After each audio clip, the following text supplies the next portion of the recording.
Testing.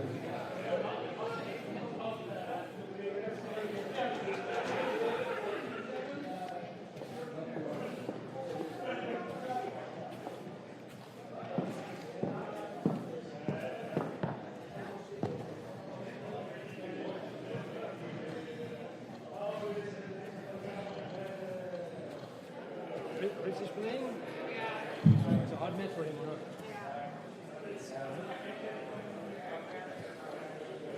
Also, because I don't think he's playing much.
The men's Eredivisie match will be starting shortly, so please make your way down to centre court.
Okay, ladies and gentlemen, welcome to Eredivisie night. Tonight the men are playing. It's a very important match for both teams. We're going to be introducing the away team from Ridderkerk, playing number 3, just placed 4th at the Dutch National Championships. Please welcome Rene Mijs.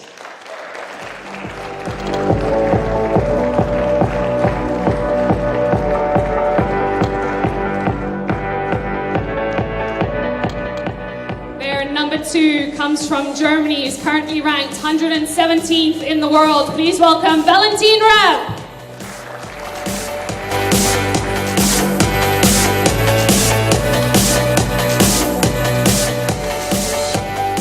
And their number 1 tonight, world number 42, all the way from France. Please welcome Serme.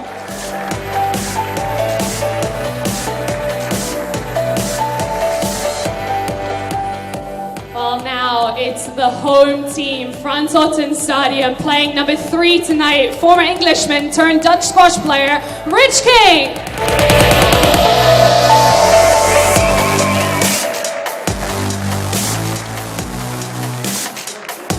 And it's our golden boy from Egypt, ex-world number 25, Omar Meguid.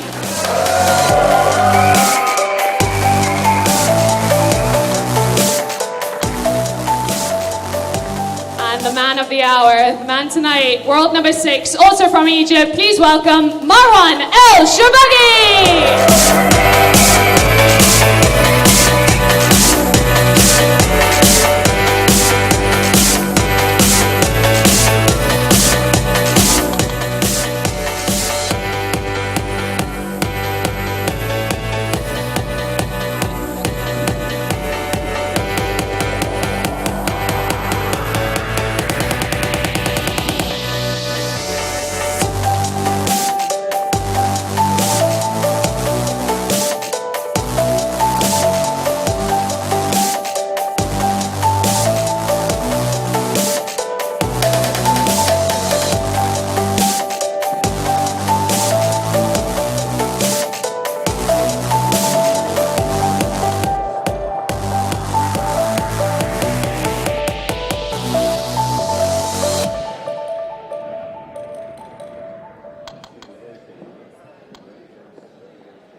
So, order of play tonight, 3, 1, 2. Lots of exciting squash happening tonight. Let's welcome onto court the number 3s taking stage from Ridderkerk, Rene Mijs.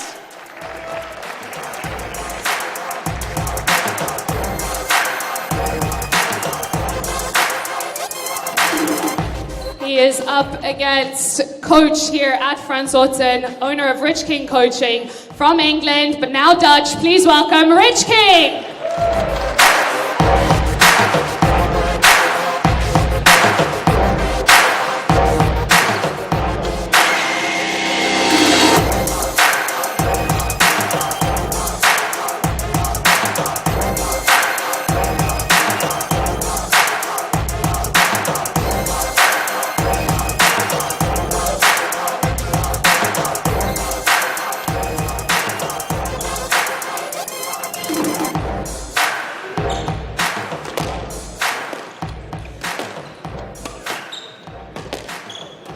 Our match referee tonight is Ash Patel.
Half time.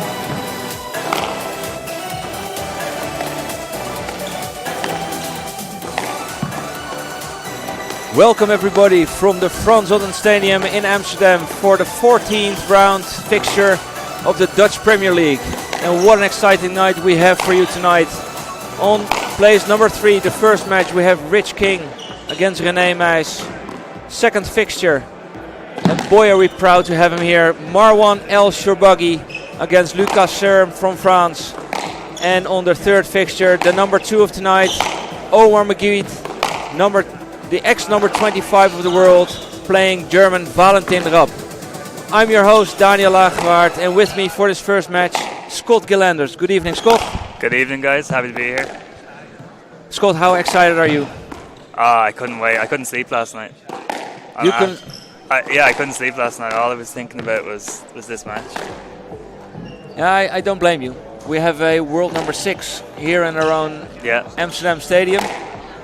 And I think 5 years ago when I joined this club, they welcomed me as a Dutch number 16 to the club or something. Yeah. So we've grown quite a bit. Pretty nice. It's an important match. It's in the fight against relegation, actually. Yeah, a relegation battle. A wet and windy Wednesday night in Frans Otten. Exactly. And what do you think of tonight's matches? I think they're all going to be quite close.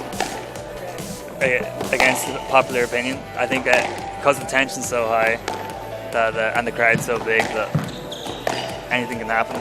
Especially with this first match, I'd say Rene would be the favourite on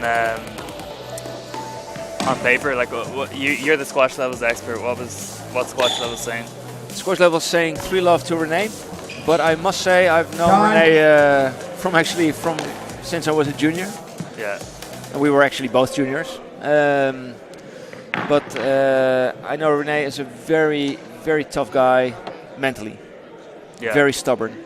But he can lose a game or two during the process of winning his matches. Yeah. I think they call him the Dutch Goad. I have never heard of that, but I do like it. The Dutch Goad. Yeah, well, okay. Hope he's happy with his nickname. Yeah, I mean, he wouldn't. Well, it's accurate. It's accurate.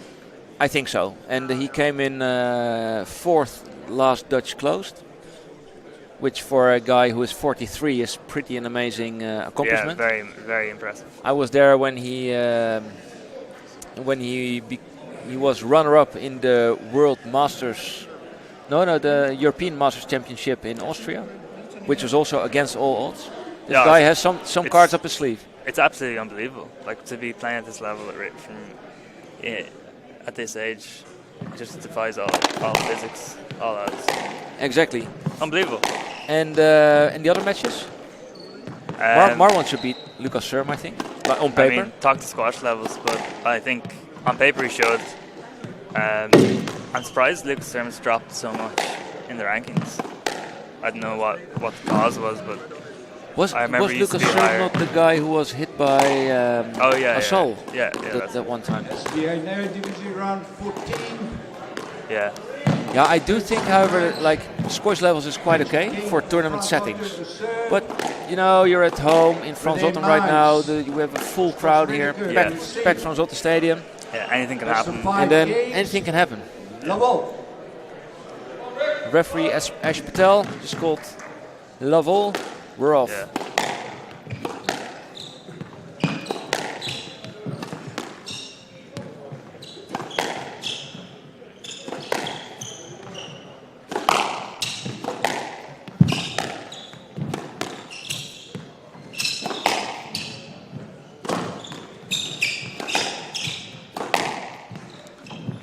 Nice. No look forehand there. So the tin tonight is at a PSA level, professional level, 17 inch. 2 inches lower than amateur level, I guess, just regular club level. So it adds an extra dimension. Most clubs, I think every other club, or at least most clubs, have the regular club height. Yeah, true. And lucky for us, we get to train on this court with the lower tin. Rich is coaching 6 hours a day on this court probably. Yeah, no excuses. He knows every floorboard. By name. Yeah. Ooh. Fair. And out, 2-1.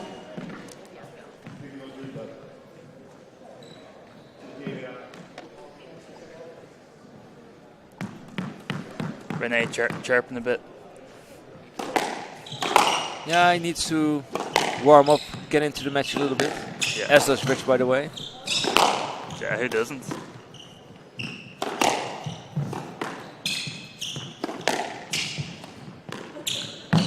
No high drop. Ooh. Down. And out, 2-all.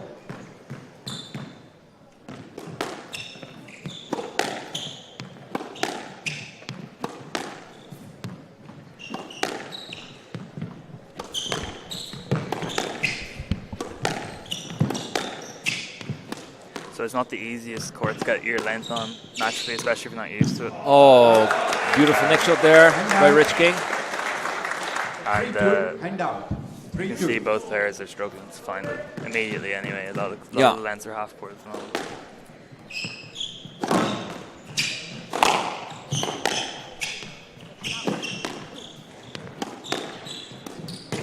Down. And out, 3-all.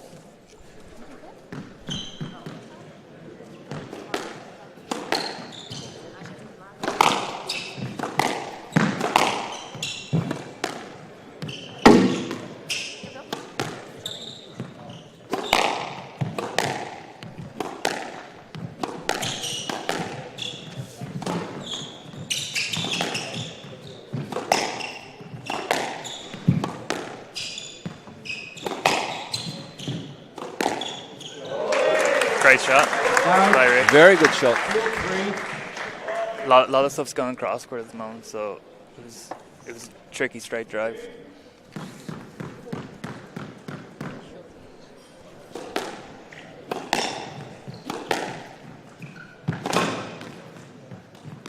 Great drop shot.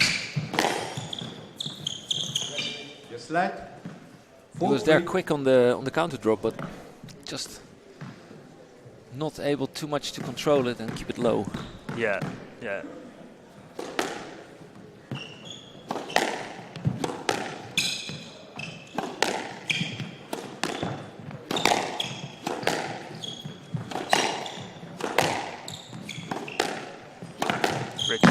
Rich King is getting his length a bit better now.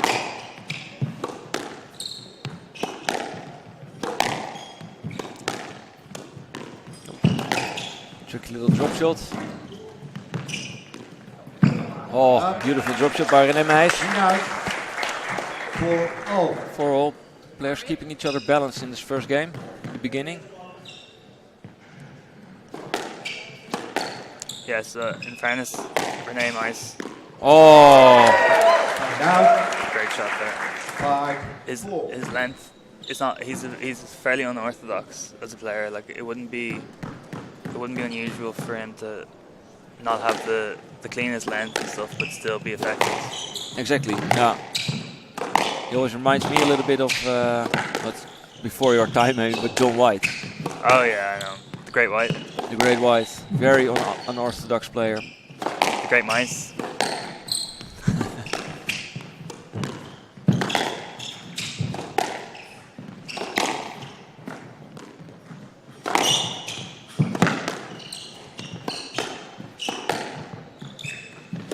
Nice little cross switch up there by Rich King. 6-4. First cushion of 2 points in the game. Yeah, first game's very important. As I say, Rich King would, if he wins this first game, he'll have a lot of belief to actually go on and win it, I'd say.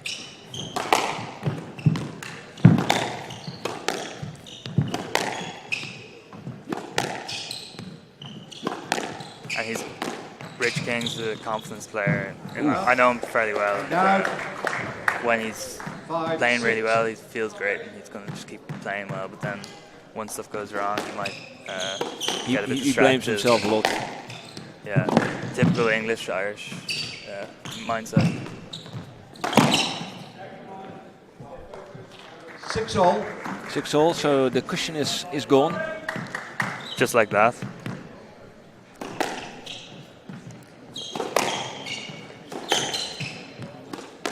In the blink for Mijs.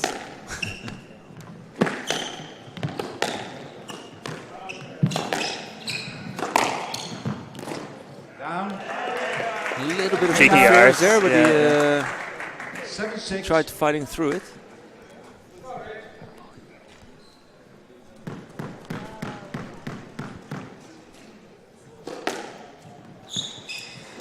Yeah, he just left himself a little bit in the way there. And out. And a quick All point. part of the game. So save it. 7-7. Set. Do you know any other languages? Yeah, but I don't know how to say 7 in there. Shocked is Irish. Oh, Right back at you. 8-7. that's the first time Rene is in front, I think. Yeah, First lead. yeah. After the first couple of points. Oh, So that was Oh. Rich still had his tag on his Yeah. on his new shorts. that opens the kimono a bit in terms of how we have new. Well, Rich gives himself a new kid every match. I think. He calls rank and gives himself the new stuff every match. Yeah, I think Nice place to be. Marwan ElShorbagy plays in his shorts from last match. Yeah, 6 months ago. Unwashed. He's been carrying them all around the world with him.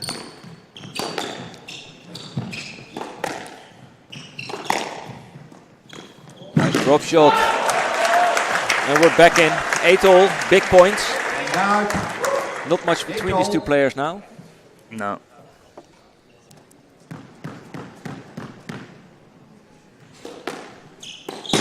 Oh, Down. cheeky serve through the middle. 9-8. Like cheeky and soft. And a nervous return.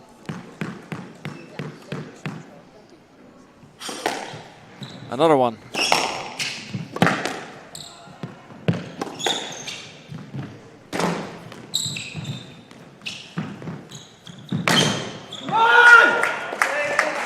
First fist pump. 10-8. Yeah. Game ball. Game ball for Rich King. Every point counts in this epic battle of not relegating.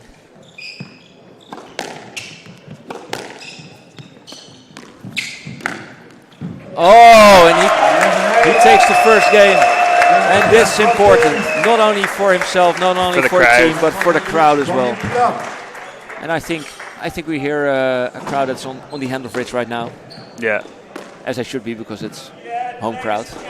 Yeah. On court, little Damian Smith, never missing a moment. Yeah. The future of Frans Otten. He's the future of Frans Otten. He will be world champion one day. Watch it while you can, while it's free. Okay, Scott, what do you think of the first game? I think Rich King was playing out of his skin, playing very well, and against the odds, I suppose, took the first game. Yeah, and again a very important point, but I thought he was very patient with everything. Yeah. Not many tins at all. No. Unforced errors. In no point he went too fast. He did never feel he had to make the point. I think Rene's gonna come out with a little bit more aggression now. Clearly not wanting to lose this, but the tone has been set. And I hope Rich can keep up 15 with it seconds. physically. But when you're in a team with Marwan ElShorbagy, you probably don't want to disappoint Marwan. No. Time. Frans Otten leads swung him to love.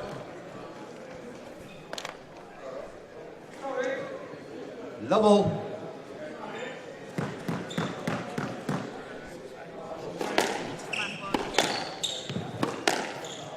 So we're starting again in the second game. Start of this game might be very important for both players. I think so. You don't want to have... Oh! Christmas comes early. And out. 1 love. Yeah, this was a little bit of an exotic answer to... Yeah, rush of blood to the head, I think.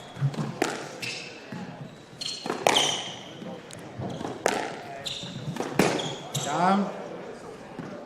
2 love.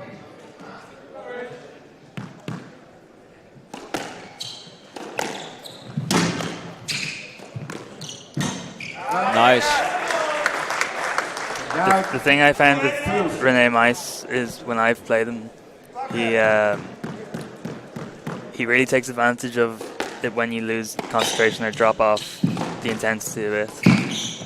And I suppose it's his experience as 3-1. Yeah, well, an elder statesman, and but he really raises his game when he notices that you're dropping off, and so Rich really has to keep it lit.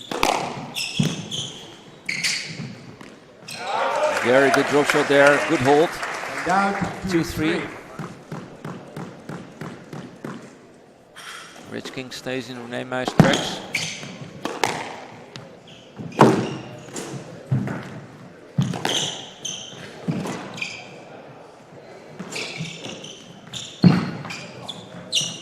Stroke to Ridderkerk. He can't swing the racket.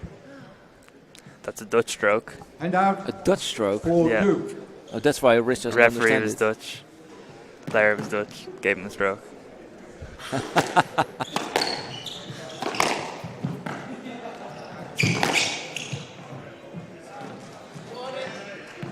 Five-two. 5-2. Lead for Rene Mijs starts to get a little too comfortable. Ooh. But Rich King stays in his tracks again. And out. 3-5. Good point to make. 3-5.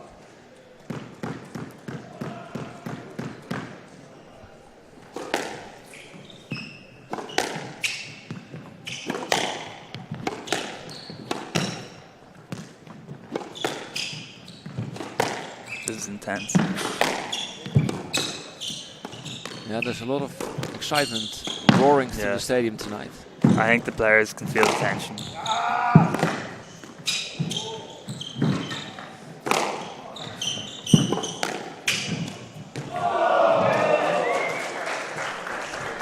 And out. 6-3. 6-3. Crowd's getting very excited here. Very excited, but it's also... Oh. So you got to play the crowd.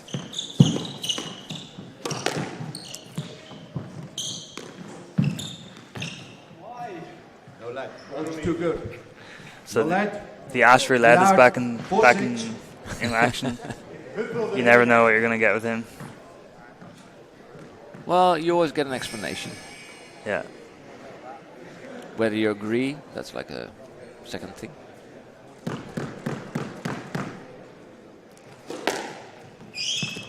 I have to say that I think that call was atrocious.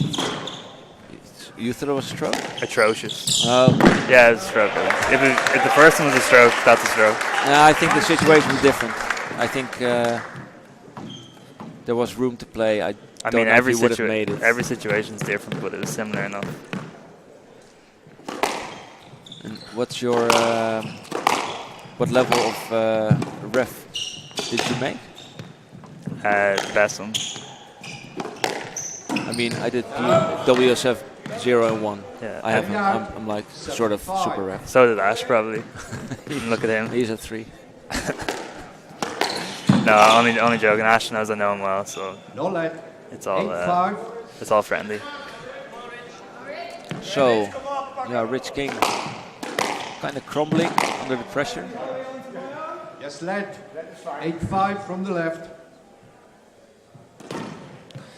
Tension's rising. Yeah, and I start noticing that Rich King is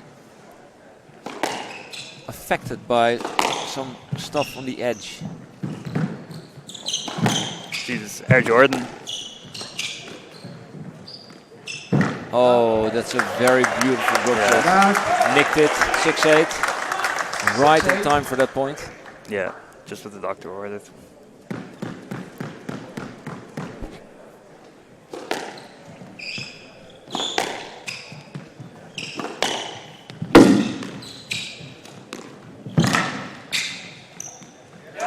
Seven, eight.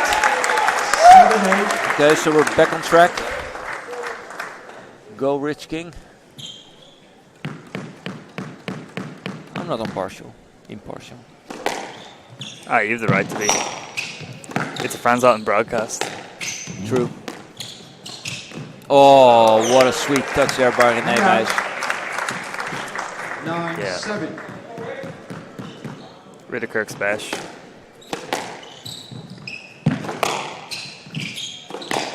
Oh, right back at ya. Now 8-9. 8-9, very important point. Need to make it to 9-all.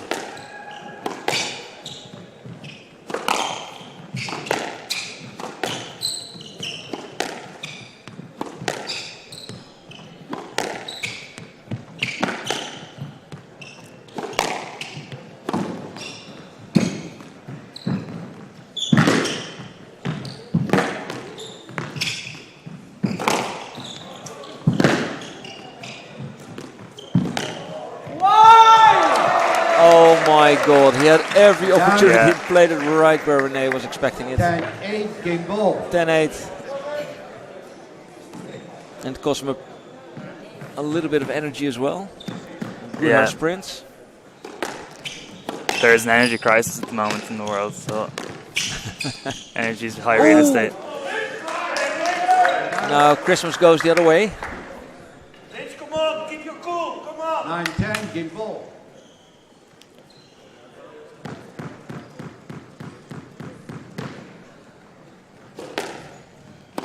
I must say, by the way, that one of Rich's best friends is a sports psychologist.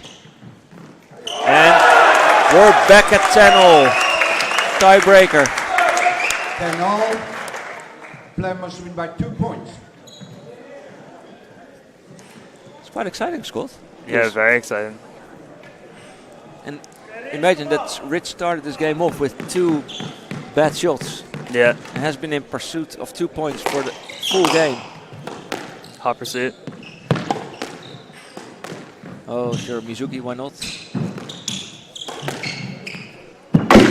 Oh. Out. 11-10 game ball.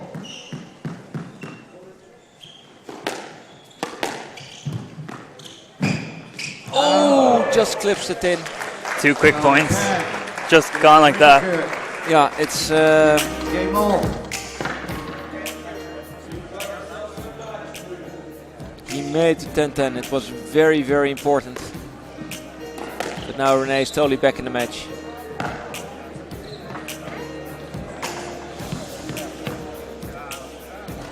And now on court with Damien Smith we have Tess Koopman. She's one of the luckiest kids alive because her father lives on top of a squash center, so she can play all day. Quite nice.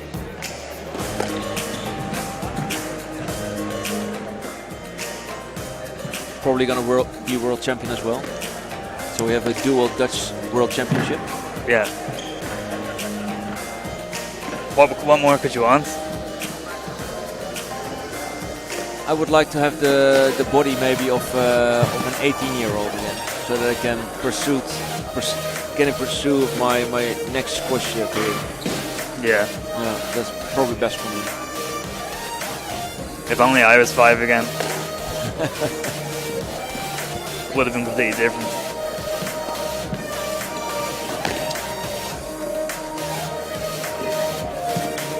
$15 seconds.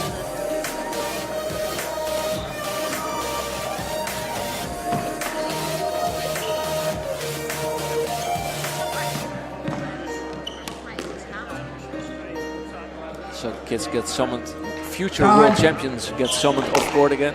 Yeah. And this is what Rene likes. Getting on court first, 1 game all. giving the ball some wax. Ridderkerk to serve. Likes a hot ball. Need to cool the ball down a little bit. Low ball. Yeah, he gives it a good lash. I know for a fact that he was once sort of not really punished, but he was spoken to for doing that. He couldn't do it. He was not allowed to hit the ball in between the games so hard. Who told him that the ball's long? The ref, no. It was the ref.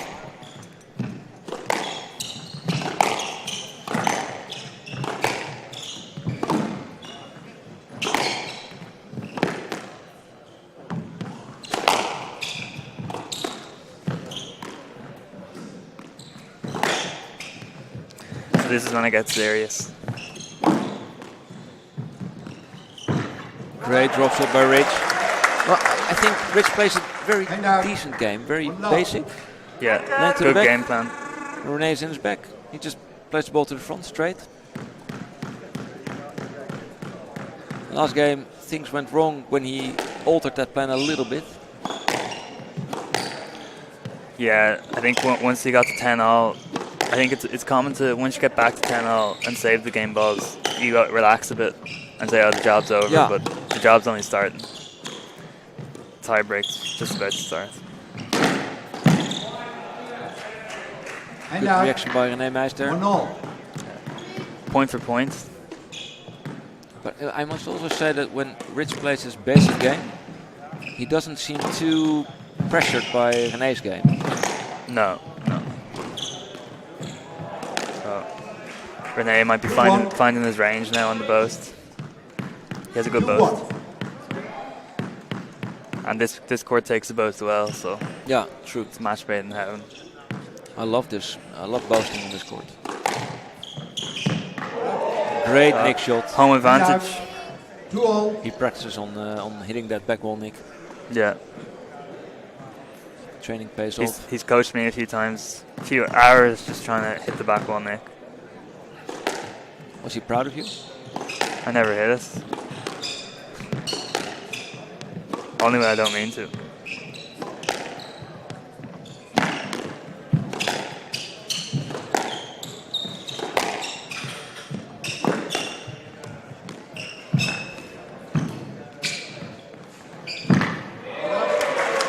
Cheeky drop shot there. Position was all off. Had to hit the nick, but he did. So it's okay.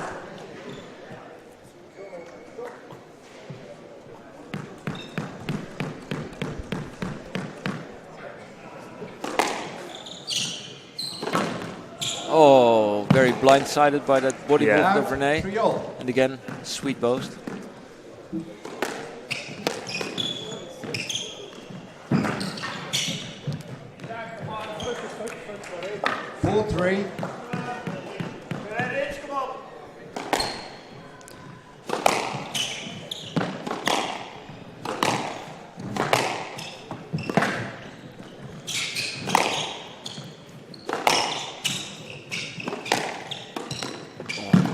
Sharp enough. Oh, very exciting rally. Oh, it's party That was time. too much. 5-3. 5-3. Right. Time for Rich to get back in it.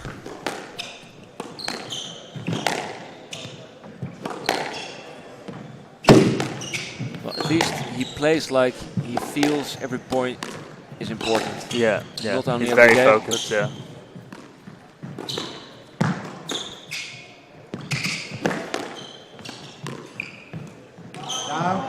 But I must say he's slowly 6-3. fatigued by Rene, slowly burned down. Yeah. But don't speak too soon. Never.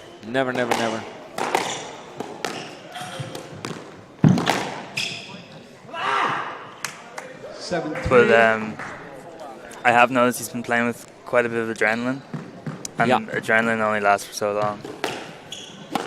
Like if you're playing right at the max and really hyped up for 30 minutes, you're gonna run out eventually. Like. Yeah. 8-3.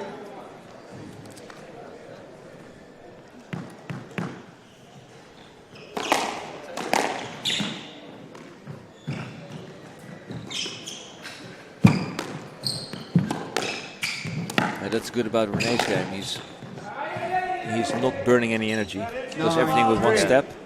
See, what I've noticed is once the pace drops, Rene's very effective and his length is really good.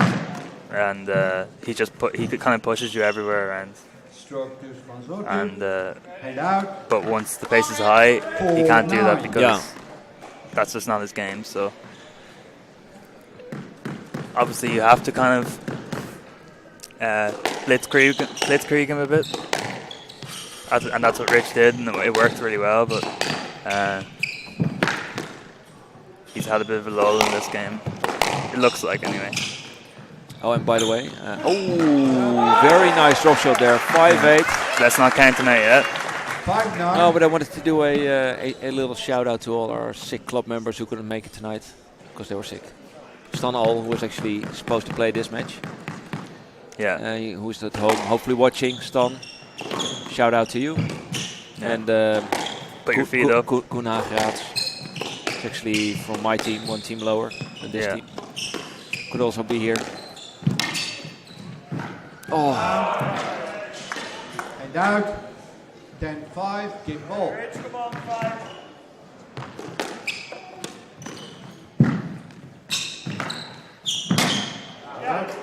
6-10. And out. 6-10. Still room. Yeah, the intensity's dropped a lot, it feels like. A lot of cross-court nicks, a lot of...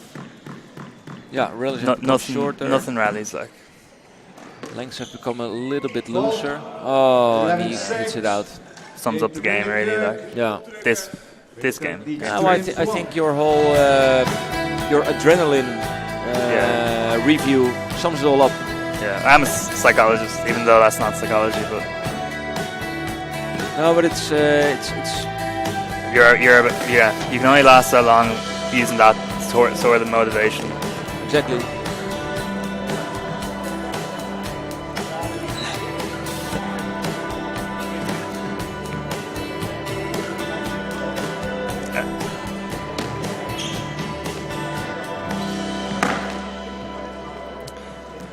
Go back to the halftime show. Yeah. So I have to say, Frans Otten's a very hard place to fill up, the centre court, but it's done a very good job with all the members coming and supporting.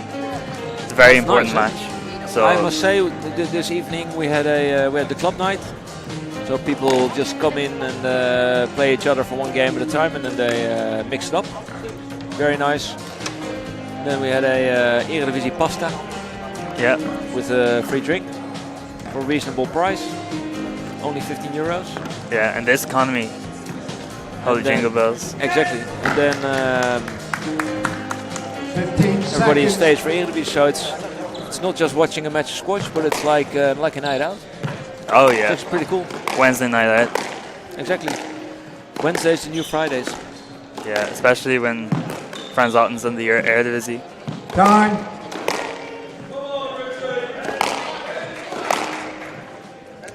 I must say that Rene Mijs looks a little bit more fresh than Rich at this moment. Yeah, he loves this, like these battles. That's what he lives for.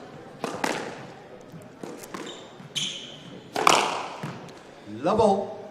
So I know it's your birthday this week, so I know you've probably been drinking a lot. So I was wondering how's your head, like, well, are you feeling grand, yeah? I'm feeling very okay actually. But I was working at the English Junior Championship as well with the stream team. And I came back on my birthday on Monday, and then I was so tired I went to bed at 8. Oh, I saw you on Monday, or is that Tuesday? I think I saw you, but Monday. Tuesday you saw me? You looked under pressure. In effect, he shot. Let us fight. Let us fight. It was player led. Player led. That is fine. So first of all, yes, I'm not sure. Very fair, but it's also a way of saying. Was. Yeah, well, Rich wanted to get that ball, but Rene was giving him a sort of court hog. But actually, the fact that Rene said do a let, we play a let. He's playing chess and we're playing checkers. Exactly. There's something going on. It shows his confidence at this point in the match. No such thing as a free lunch. Exactly. He's coming back for for his debt. With interest. Yeah.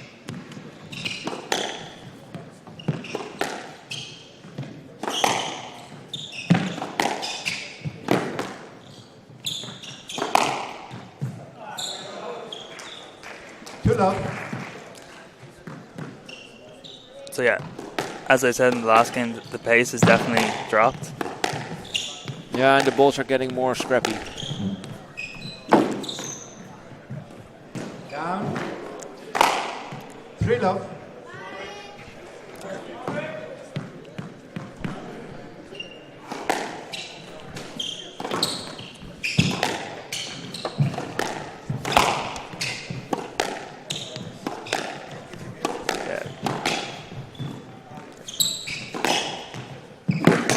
Oh, and that one's down.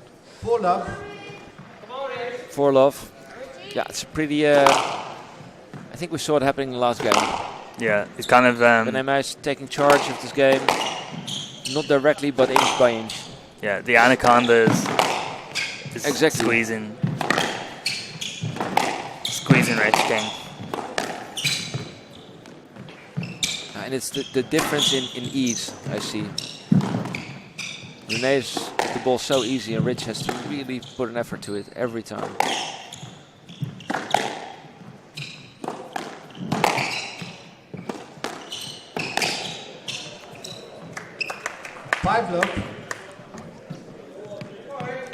Yeah, he seems very comfortable now. He's reading the ball completely, and yeah, feels like he could play this game for hours. Yeah, I'm afraid Rich can't. He's in his happy place. Wow. And then Roger Federer, or any topspin, name your tennis player. That was a very good shot. Nadal? Does he play? Yeah, I'm not into well, tennis. I don't know. I know what a topspin is, of course, but yeah. Down. 7 love. 7 love. Cover your children's ears. I don't think this is gonna work anymore. Then you start to wonder, what if that second game, 10-10? Yeah.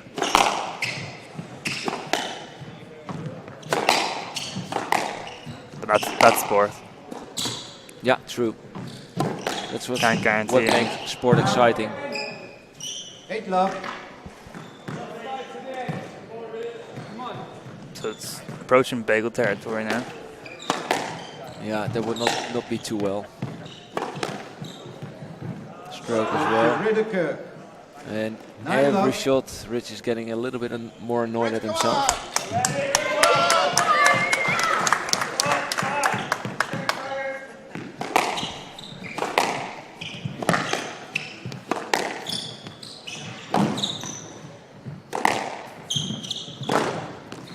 Oh, what a beautiful boast. I think Rene's going for the bagel. Match ball. Yeah, he should. Links, sorry. Right. 10 love, match ball. 10 love, match ball. 1 minute, you're close to a 2 love lead.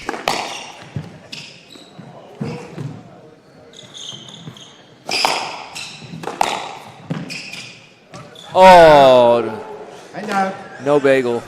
Yeah. One False time, alarm, match folks. ball.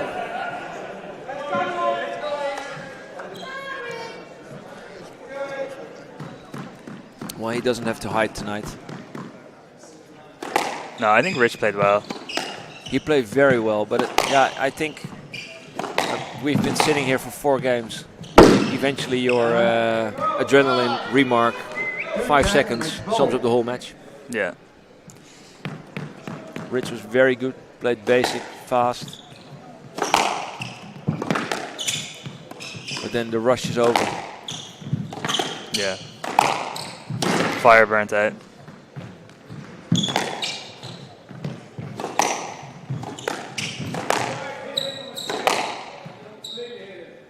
Player led. 2-10 from the left. Match ball.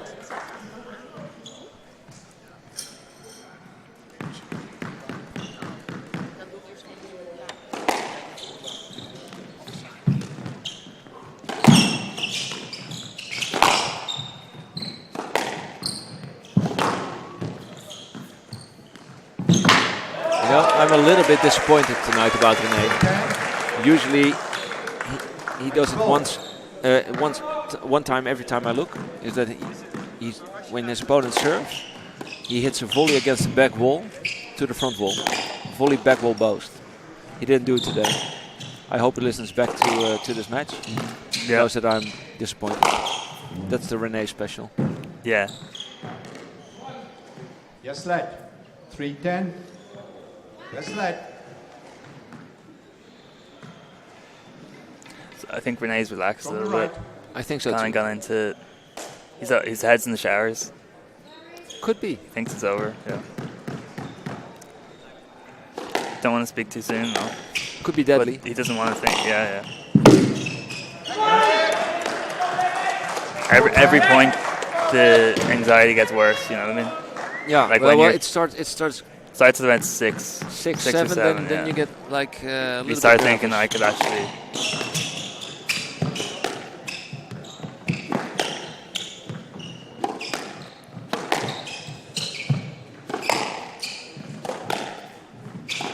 And That would definitely be funny if he lost from 10 level. I've never heard that before. No, neither have I. I was last time Dutch Nationals. I played a match. Oh, it's over. Good match by Richard Save that King. story for the next match. I will save it for the next match.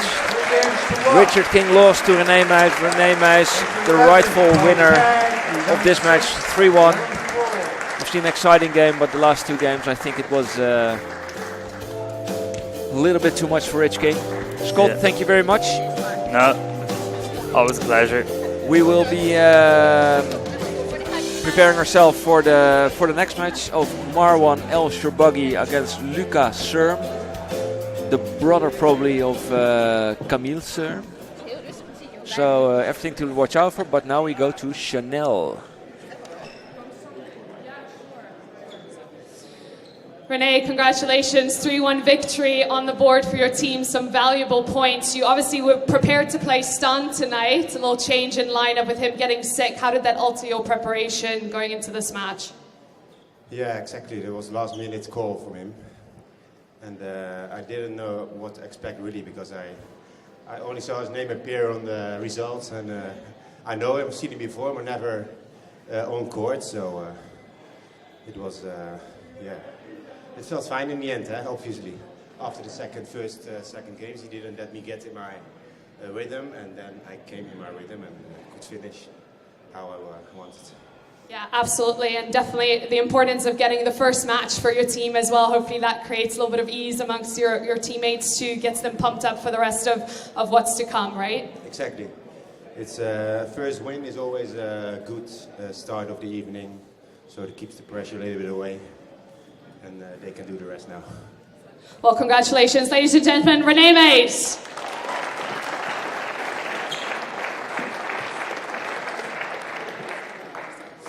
Rich, definitely a tough match. You've obviously had a tough week, been sick out, last minute call for you to step on court, and then having to balance manager, coach, player, everything. How was your preparation for today? Well, I started this morning at 8 o'clock. But I mean, to be fair, yeah, I had a tough week last week with COVID, but also for Rene, he had to play someone different today that he didn't know about, so he also handled that really well. So congratulations to Rene. I think he played very well. So I mean, let's talk about the crowd tonight. Look at this. This is incredible. So many people coming to support the team, sort of backing it. What does that feel like for you, having put in so much work in getting this up and running?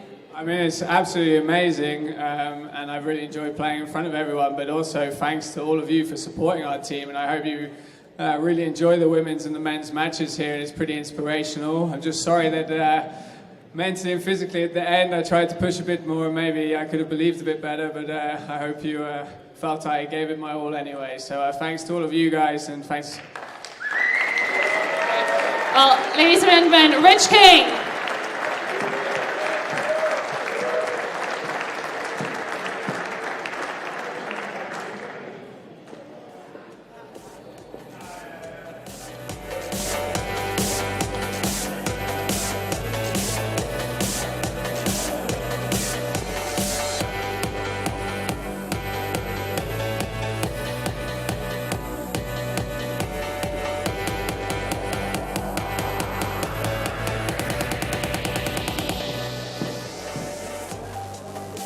Well, there's lots more squash happening tonight. We got 2 more matches left, and tonight is the match that I know you've all been waiting for.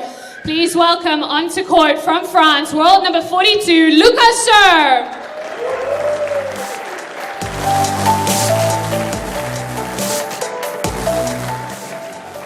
And he is up against the world number 6, our number 1 from Egypt. Please welcome Marwan ElShorbagy.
Half time.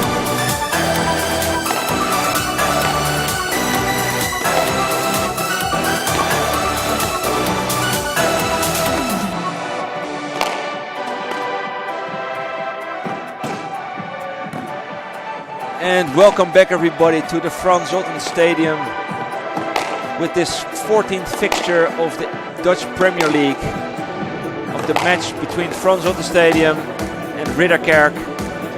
And now on court, we are very proud to announce that we have Marwan ElShorbagy playing for the home team against Lucas Serme from France playing for Ridderkerk. My name is Daniel Laaggaard, I'm your host, and with me Andres Vargas, former Colombian international. Welcome Andres. Daniel, great to be here tonight. Exciting night at Frans Otten Stadium. I think so. I think we have a packed house, and we have a lineup marked in gold, a list around it, a painting. Indeed. We have an exciting second match of the evening with some top players in the world of squash. What do we know about Lucas Serme for our listeners? Well, we know that, I do not know for sure anymore, but was he the guy that was hit by Mustafa Assal? I believe he was in one of them. Ear. Yeah. No, but in the ear. Yes, he was the one. Yeah, I think he got hit in the ear, and he actually had won the match afterwards, right? Didn't he? Yeah, but it was a walkover. Yeah, I think. And then the match after that one, he had to retire. That's correct. So Well, he seems in good shape right now. And yeah, I'm a little afraid of French people. Since Marwan ElShorbagy lost to Sebastian Bommele in the last fixture, but there was an away game. Indeed. And he was just coming back from a tough tournament in Switzerland. But in the grapevine, I heard that he is very psyched to settle the score today against the whole of France. I think so, and I think the stakes are high for him. Of course, the Frans Otten fans expected, or at least on paper, expected him to win against Bommele in Yes. Rotterdam. And this is the first appearance at home for Marwan. So I think, yeah, people have also come to support. And I think he also knows that there's some pressure to deliver. I think so too. And by the way, I know there's some extra. I heard also in the grapevine. I'm a grapevine guy. You love vineyards. But I heard also a lot of pressure is coming from somewhere else around the globe. And I must give a shout out right now to somebody who's watching. Mohammed ElShorbagy. Yallah. Yallah. He's watching his brother play. His first home match. Maybe he wants to check out the vibe of the stadium. Maybe he will play here next year. You never know. I saw recently, my brother is also in Prague, and I saw that picture on Instagram where a bunch of the guys were there training. So I think he's training with Gaultier. Yeah, true. I saw them at a tournament once at the PSA Live. Yeah. Right, and we're off to the races tonight.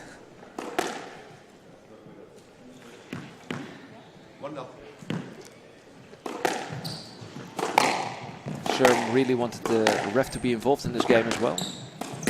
Down. Pull up.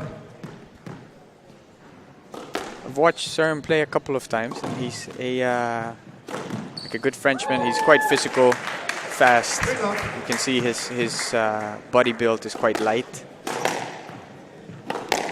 I must say that there's a good French generation. I mean, we all know Greg Gauthier. Yeah. But now there's a lot of these guys who are actually performing quite well, I think. Indeed, I think you have Auguste, Dusour, yeah, Rouen, Bommele, of course. Indeed. There's one more than Baptiste. Massotti. Yeah. I like him. I saw him play at the Europeans. And out. 1-3. It's a good start for ElShorbagy. Taking a 3-1 lead.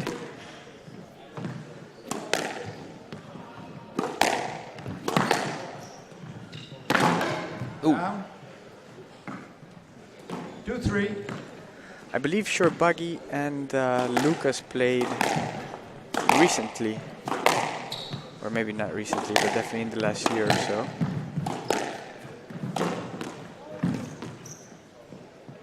See if we can fact check that.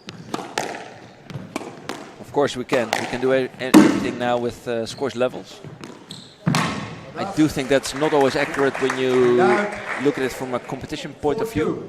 Like on tournaments, yes, but in competition other factors come to play, like a crowd, club feeling.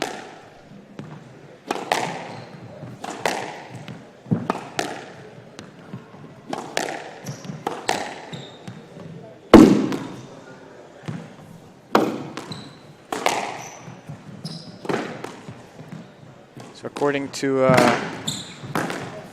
the PSA stats, there's a 67% chance of Marwan ElShorbagy winning a match. Well, that's not too shabby for Serme as well. 5-2.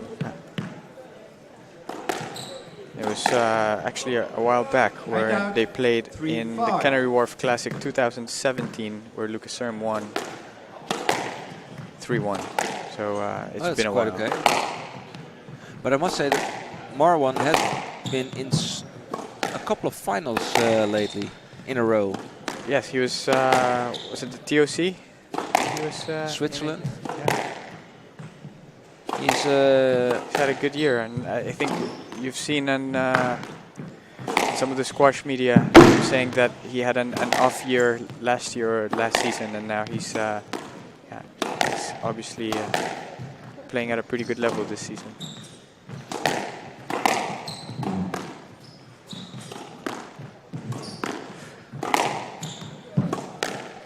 A long rally here. Ooh, clips it in from ElShorbagy. 4-5. Close first game. What I get is that ElShorbagy played 2017. He played Serme on the World Championship, and he beat him 3-love. That was in 2017. Yeah. And now 6-4. I think was it the World Championship in Manchester, where he played Mohammed ElShorbagy in the finals?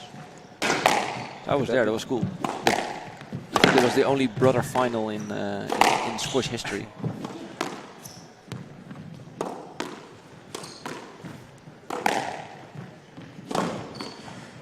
Quite a fast pace this first game. They both enjoyed the fast pace, and obviously ElShorbagy knows how to handle it pretty well.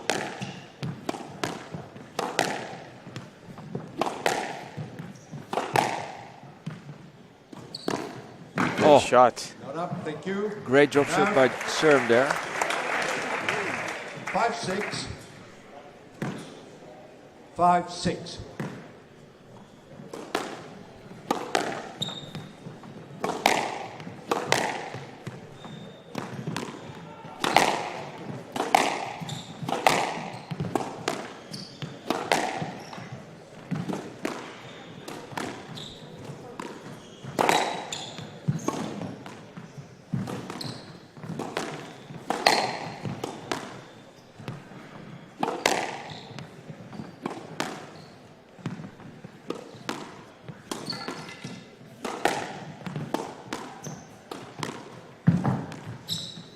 Players using the height this rally, and nice finish for ElShorbagy.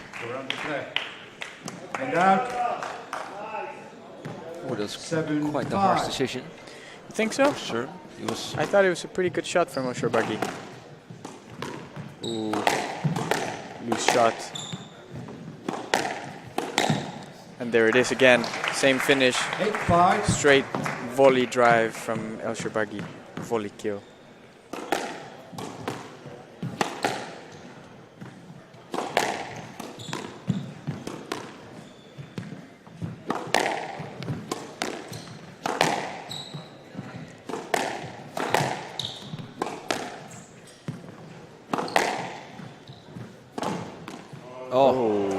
Beautiful boast, a little bit wrong-footed there. Didn't see that one coming. No, he anticipated a little bit too early for the volley length, probably. There it is, number 3 of the game. And out 9-6. Did we find a weak spot? I think he's quite tricky on that backhand.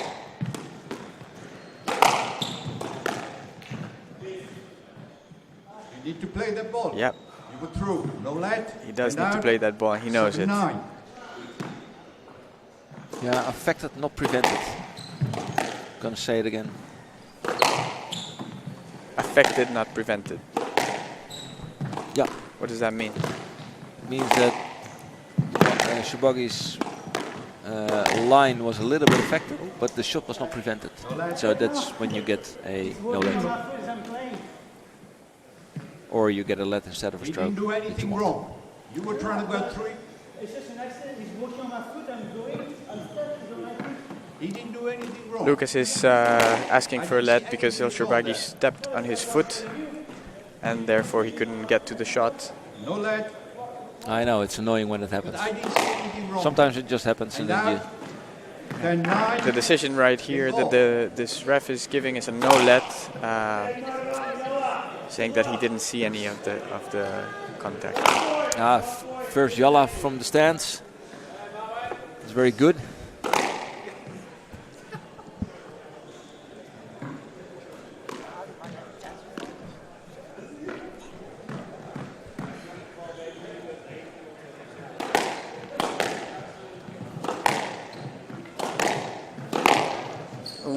Stroke to Ridderkerk. And out. A 10. Review.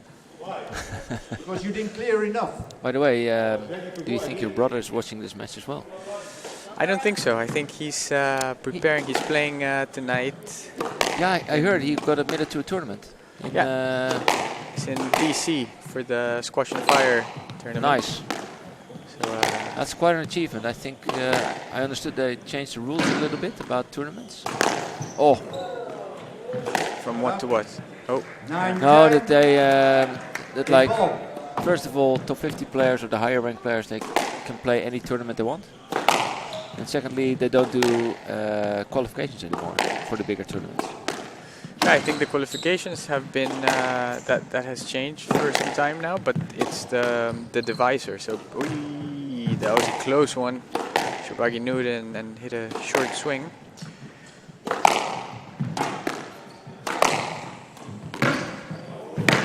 Oh, great get, ElShorbagy. Another counter. Working both, and there it is. Wow. What a shot, what a rally. And that's 11-9 for Frans Otten on the second match and the first game of the night. And do you think 11-9 was the like shows the power balance on court, or? I think it was particularly for this first game, because this is a tricky court to play on. It's a good just getting to know the terrain type of game, type of score. So yeah, both are just figuring out, and I think my prediction is that in this game you'll see probably Marwan be a little bit more aggressive or try a few more shots. He's also got one game under his belt.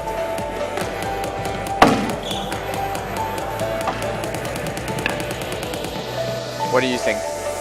Well, I thought that in the beginning it was a little bit scrappy. Yeah. And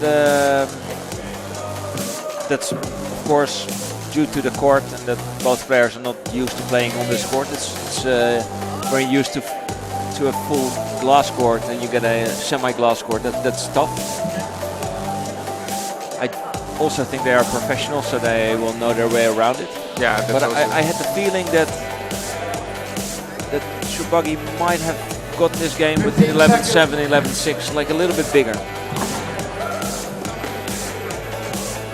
You thought that he was going to be a bit more dominant?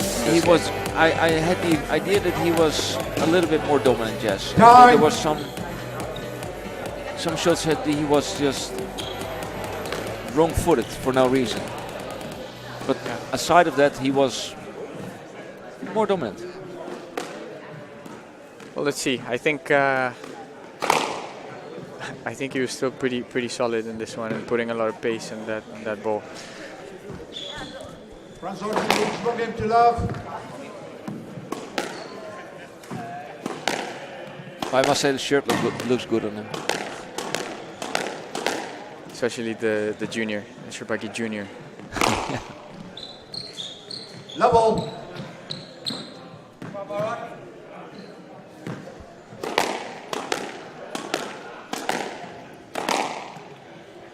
So, one love all.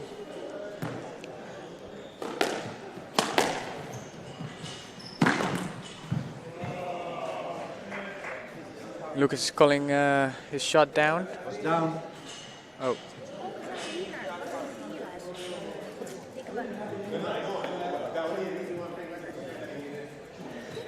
That's that. Carry on.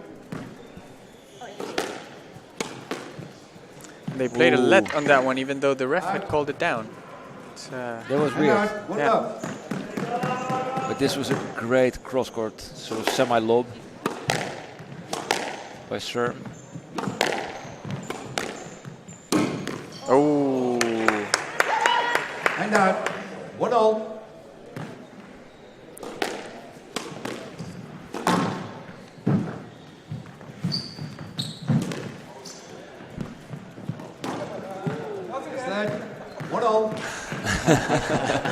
Somebody in the crowd says not again.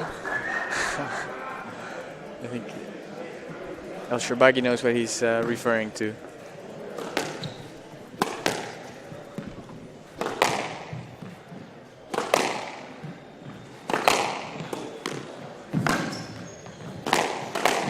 Oh! No. Oh! Guard, 2-1. I like that. I like those court awareness signals. Hitting the ball that solid behind your back. Oh! Missed it by an inch. And out, 2-all.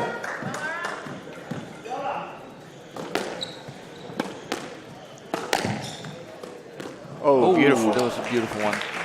So again, a pretty quick first couple of points of the game. Just a few rallies, 3-all. Very attacking vibe on court now. Oh, and by the way, earlier, of course, we did the shout out to Mohammed ElShorbagy, who is probably watching. But I also want to do a little shout out to Annelie Piebes, who is in the ladies team here, who was sick also today. She couldn't come, but she's watching the live stream, hopefully. We hope that she's feeling better. And out. I hope so too. 4-3.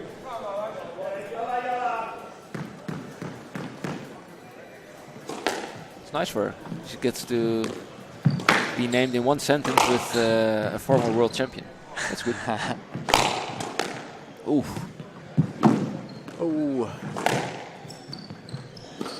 Oh. I did like what he wanted to do there. It was just a millimeter off, but it was just that short boast. Yeah, that trickle boast from the back. Yeah. Yeah. 5-3 for Serme. I think this is the first time in the match where he's taking more of a 2-point lead.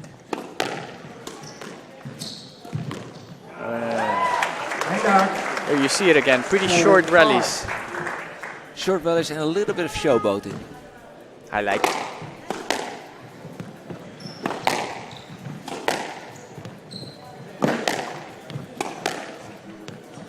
Who do you think is a flashier player, ElShorbagy or Serme?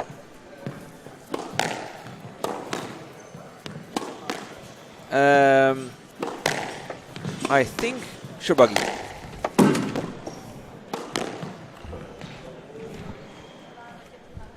Just like 4-5.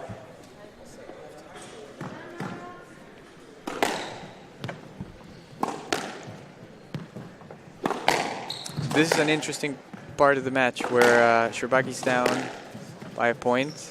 He was really being quite aggressive, and now you see maybe he will play one extra shot, one extra length.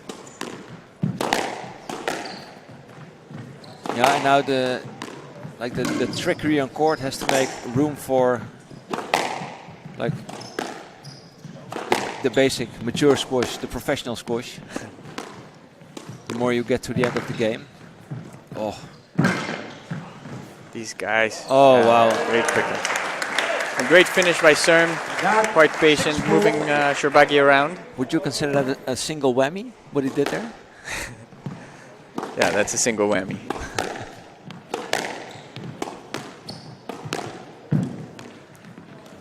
Oh. That's going to be out. No, it stays in. I think it stayed in, but maybe ElShorbagy doesn't think so. ElShorbagy.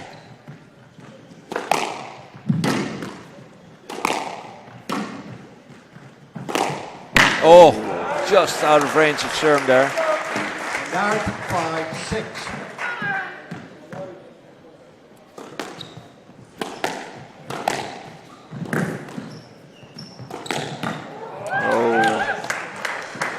Pitches him wrong-footed. 6-all. And he's leveled it up again.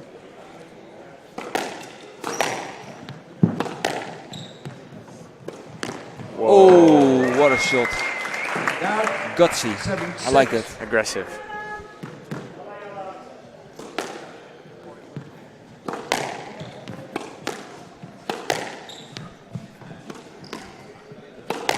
Serme also lives in Prague.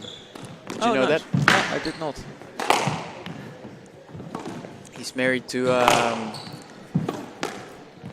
Czech squash player, if I'm not mistaken.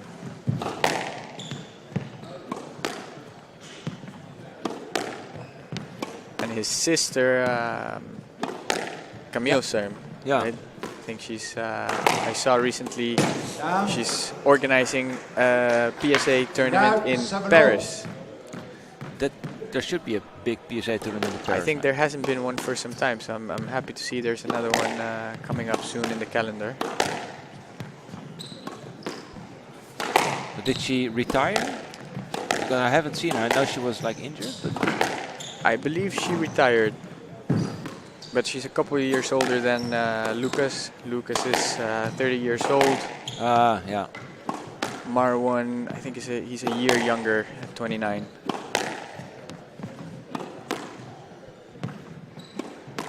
Sportive peak. Made it to the World Championship final once. Won the World Juniors twice in a row. Oh, wow. I don't know what happened there. I didn't see it coming. I don't think anyone did. I'm actually going to look that back on YouTube. This was a terrific shot.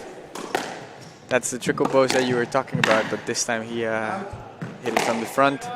And there it is again, that low straight kill on the left-hand side. Put ElShorbagy 2 points up with a 9-7 lead in the second game. Oh. 10-7. 10-7. Game ball.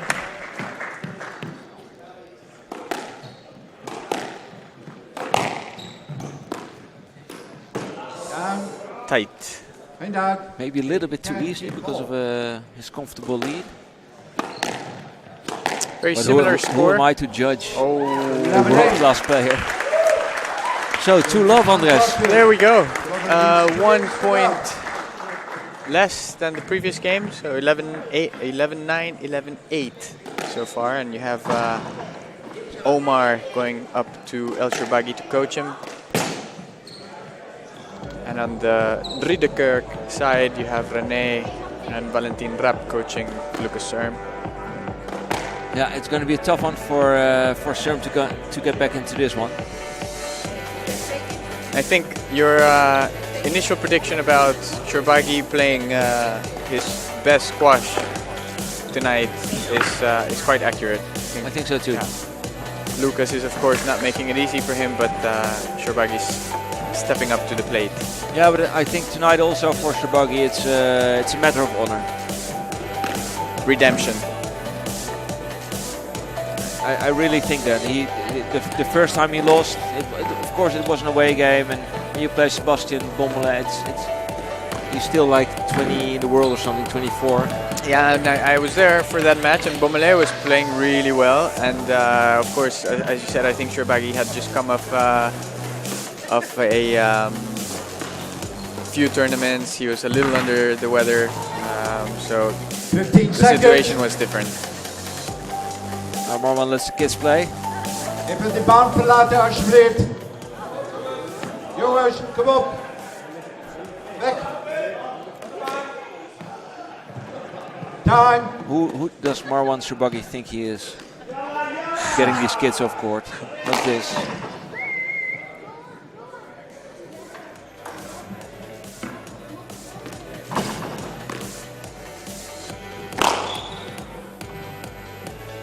Nah, but I know that's like, if you have me name one tradition in squash, is that in big tournaments, that the small kids always go on court. Yeah, whenever fool there's around a a little court. bit, playing 3/4. Yeah, I Double. think if you Marwan play did it junior as well. squash, yeah, Marwan you've done did it. Luca did it as well. Out. So, 1-love. quick lead.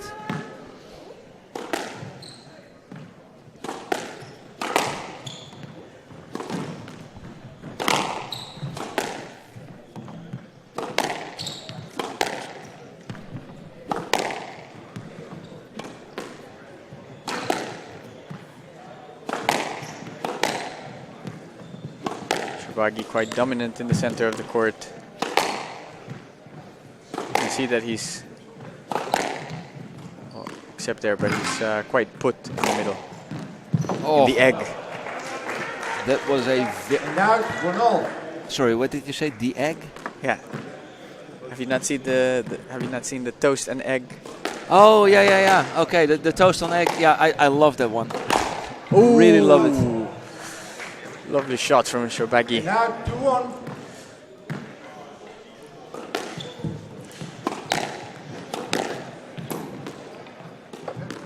Oh, that's what a soft beautiful touch. shot. It was sort of a backside spin. Yeah. Like just slowly, gently toucheing it into the corner. It's not even a touch. Yes, leg. Oh. Yes, leg. 3-1. Not sure about that. That call. What do you think? Well, you know, I'm WSF 0 and 1, but I would have probably given a, probably a no-let. Really, a no-let on that one? Yeah, because I'm a partial referee. At least you're honest.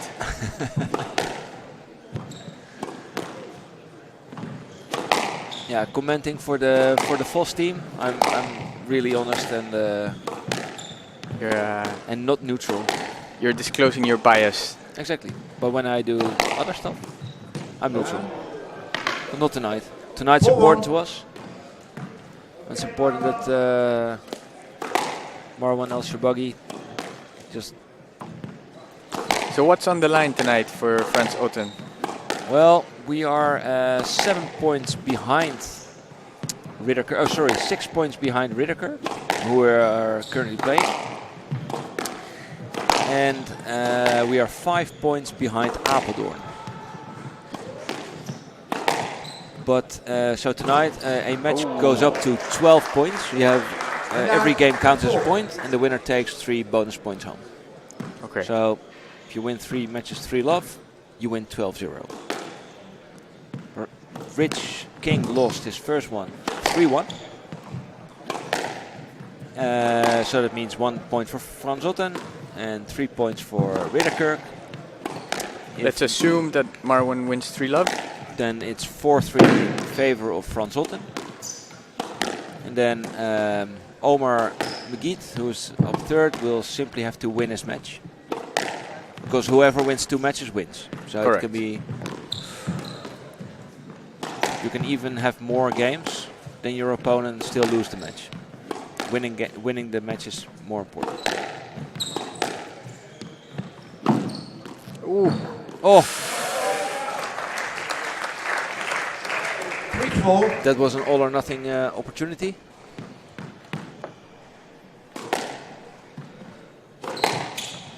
I was just talking to someone earlier about ElShorbagy's unusual grip. Oh, there it is again, that triple Again, post. you didn't see it. So I don't know what. That That's one the I did unusual see. grip.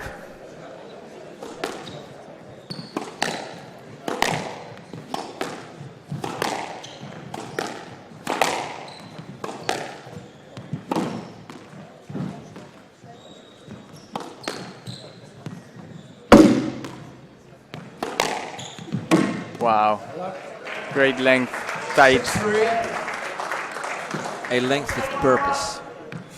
I've done some trainings with Omar Meguid. He always shouts at me for That's his motto. length with purpose. Down. And down for 6. 4-6, staying close, but still on the pursuit.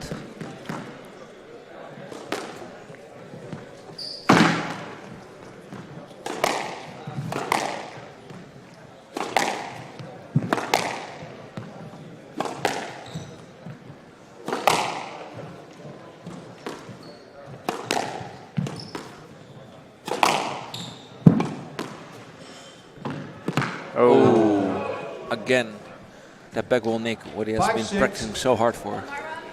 Length with purpose.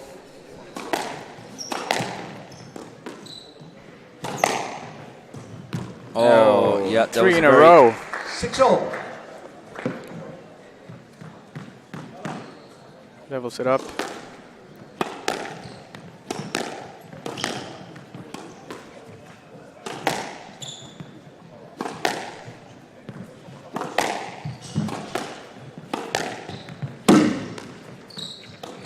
Oh, great hold.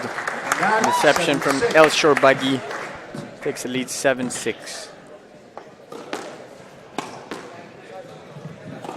Oh, and like big news from the other pitches. Eredivisie night. Eredivisie What do we night. got? Well, scores in Apeldoorn. 7-0. Well, I must say there's this website in which you can live follow all the scores from the other pitches. But at this point, Coulisse Twente is up 2 matches to love against Apeldoorn, who is also a competitor in the relegation battle, which as are these teams tonight, Ridderkerk and Frans Otten. Yep. But at this point, Apeldoorn is down 6 love. Oh, that was a nice shot. Did he aim that?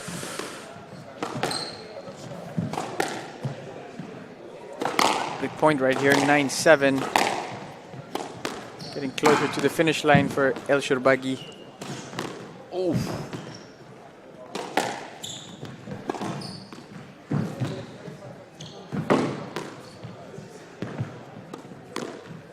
I wonder if these like superstar PSA players, how they feel about the height above this Frans Otten court, because they can literally like smack the ball up in the air for a couple of 100 meters.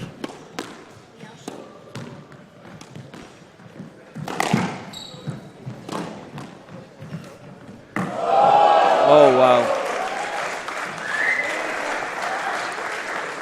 9-8. Serme stays close.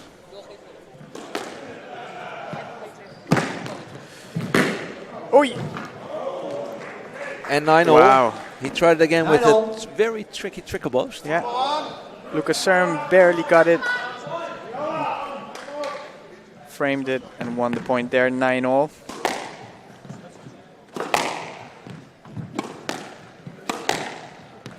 I think Marwan ElShorbagy is not going to let this happen.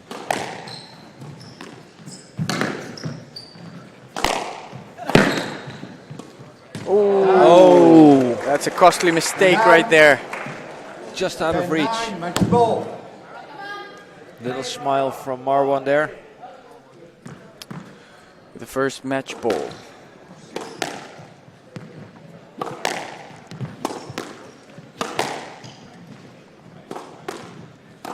Oh! And out. 10-all. Levels win by 2 points. Silly mistake from ElShorbagy.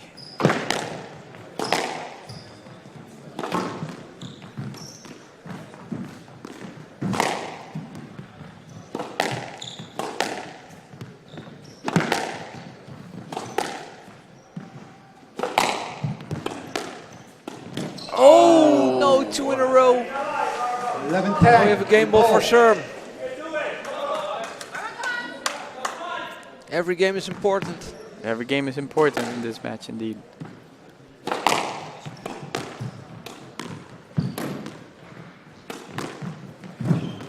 Ooh, great get. Goes for it again.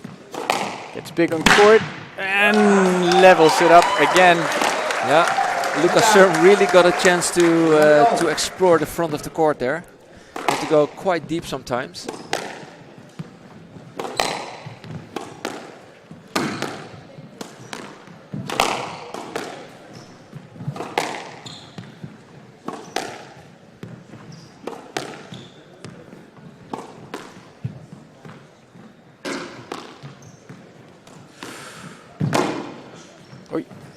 Oh, it clips it down. I think Serme is asking for a carry. Pickup was good. Pickup was good. Or a pickup. Yeah, exactly. Which one? No. 12-11. Match ball.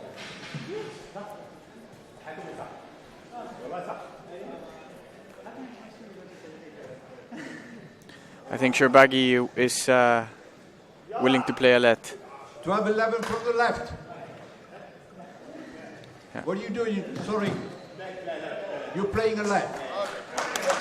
Very sportsmanship like from Marwan ElShorbagy. From the left. is it sportsmanship, or he knew? You never know. He knew that maybe it was It dubious. was easy sportsmanship. Easy sportsmanship.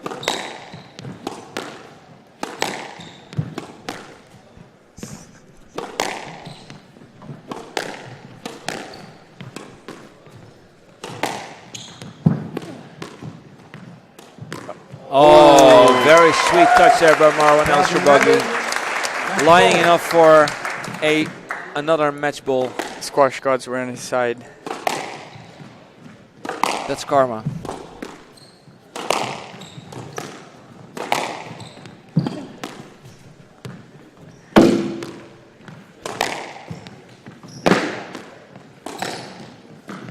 And there it is. What a drop shot. What a match. Marwan ElShorbagy beats Lucas Serme. 3-love. Taking care of business. TCOB. That's correct. And we're actually up 4-1. But now we go to Rich King for the interview.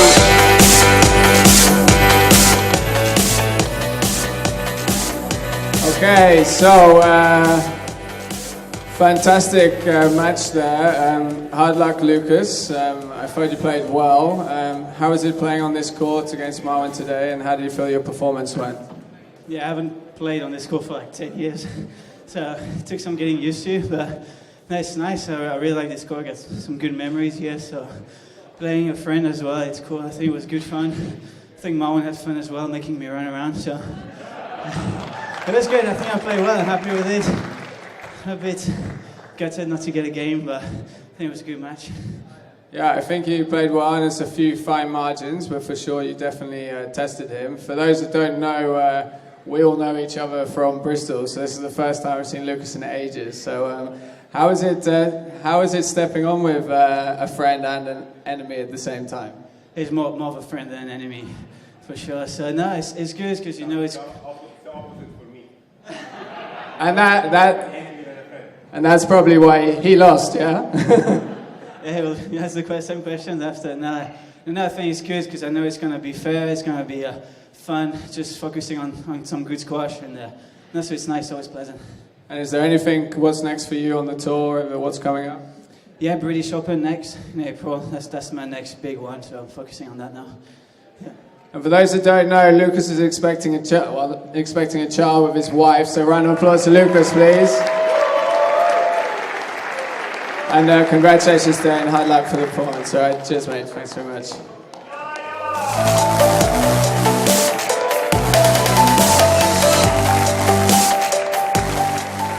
So, Marwan, first home debut here at Frans Otten. How was it playing in front of this amazing crowd? Amazing. No, I'm really happy to play my first match here in front of you guys. I've always heard great things about this club and about the crowd and the atmosphere here. So thanks for everyone who came and supporting the team and supported the team throughout the season. It's my first match here, and I'm sure I love the atmosphere, and I'm sure I'll be back again very soon. And even hopefully next season, I was just talking to Richard, and hopefully I'll be able to play more matches than I did this season. And I love coming back here. The city's amazing, and every time I come here, all the members, they welcome me and they're very friendly with me. So I'm really happy to be here, and I'll definitely be playing more matches, in the future. Well, that's great to hear, and thanks for the 3 points on the board, Marwan. And round of applause for Marwan ElShorbagy and Lucas.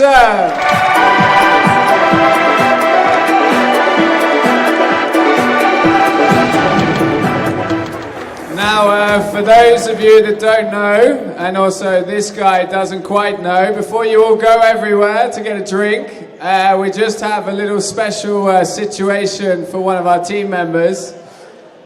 Tomorrow, it is Omar Meguid's birthday, so big round of applause to Omar Meguid. And Omar, if you'd like to come over here, please.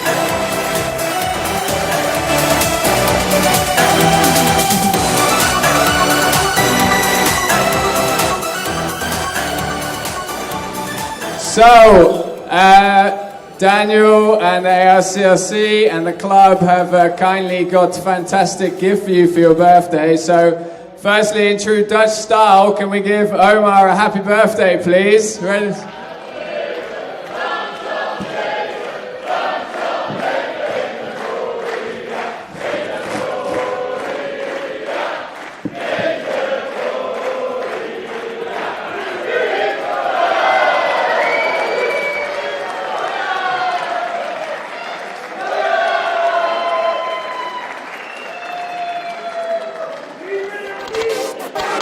Congratulations, mate, and good luck today. Okay, grab a quick drink. The game's going to start in a couple of minutes. Okay, thank you very much.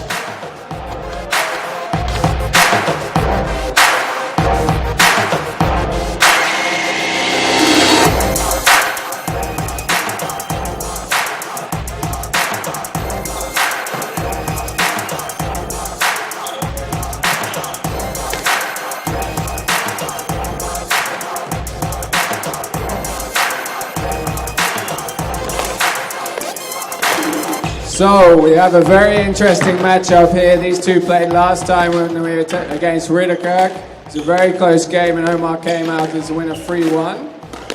Valentin Rapp on the left is 117 in the world, so please give a round of applause to him, everybody.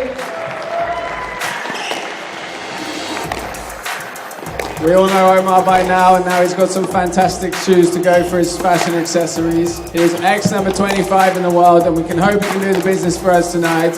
Omar Abdel Meguid!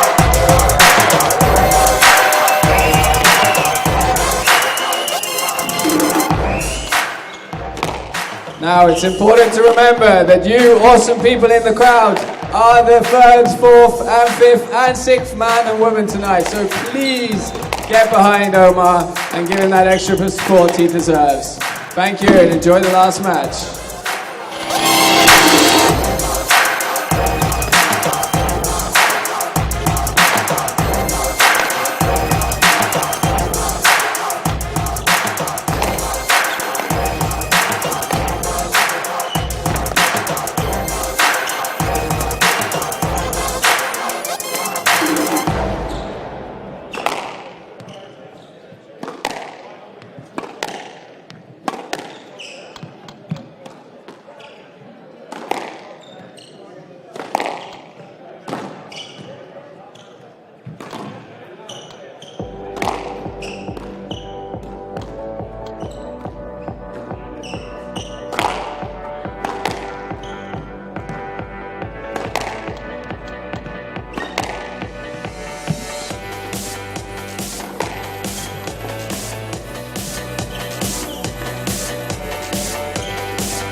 Welcome back, everybody, to this 14th fixture of the Dutch Premier League, live from Frans Otten Stadium.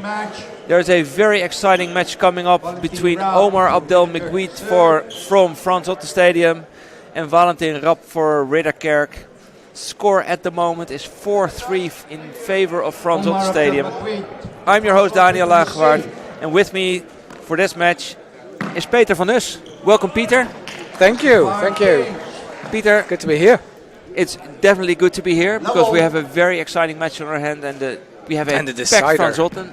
It's a decider, but we also have a very exciting co-commentator because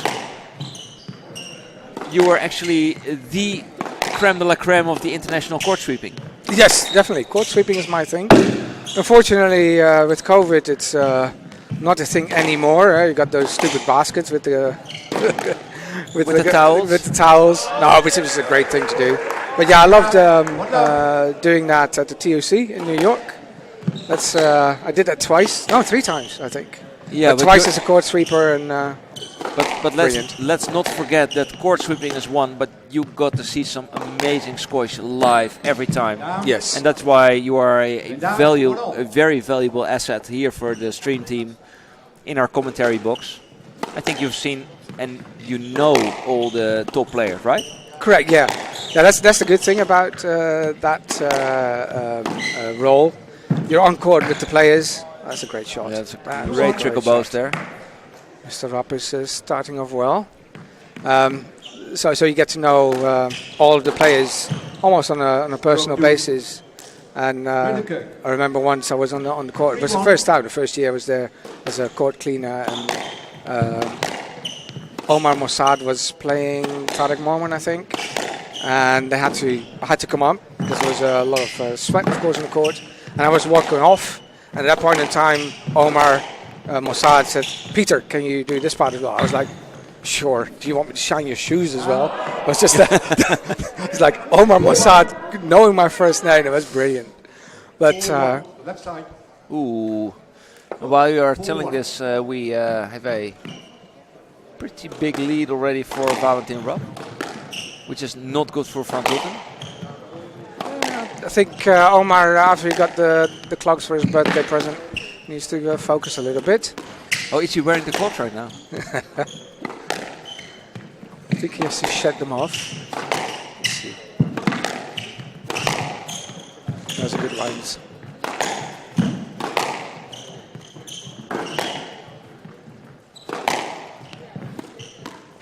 By the way, in the away match for Frans Otten and the home match for Ridderkerk, both players played each other as well, and that ended in a 3-1 for Meguid.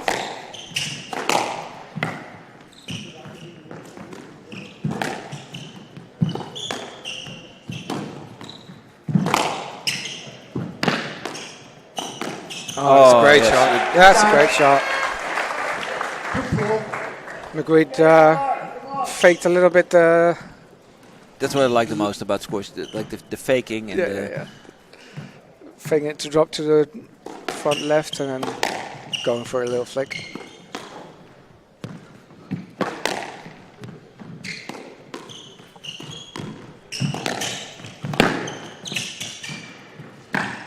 Oh, again, great hold. And he's closing in on Valentin Rapp again. Yeah, I just wanted to comment on Meguid's wrist there. He had a strength for that backhand flick. And then the touch on the other side. It's brilliant for a big guy like that. He's huge. He looks big as well. Topspin lob. Topspin drop. Nice. Volley drop. I must say I have the honor to sometimes train with Omar. And it's brutal. It's absolutely brutal. This guy is like, I'm not a small guy, but this guy is like really big. He's huge. I think, you have those players that, the people that get big, more like fat. That's not fat, he's just huge. He just grows even more. And he's a very active crossfitter as well. Mm-hmm. He's even doing competition for that. I guess that's also where the even bigger leg muscles come from. you got a couple of people on the tour right now that have big muscles. You used to have, I think it was, what's his name, Nafiswan Aznan from Malaysia. It was they called him the Komodo Dragon. He had also massive legs, but nothing compared to Meguid here. But the problem with that is you have to carry it all around. Oh, that's a great shot. Oh, very nice. Yeah, but he's in the gym like twice a week, lifting at least 200 kilograms.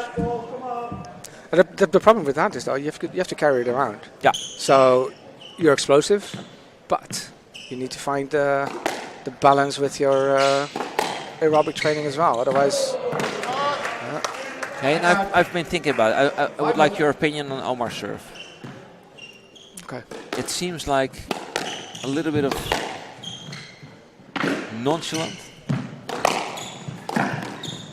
Which, down. Yeah, which is something that you wouldn't expect from him.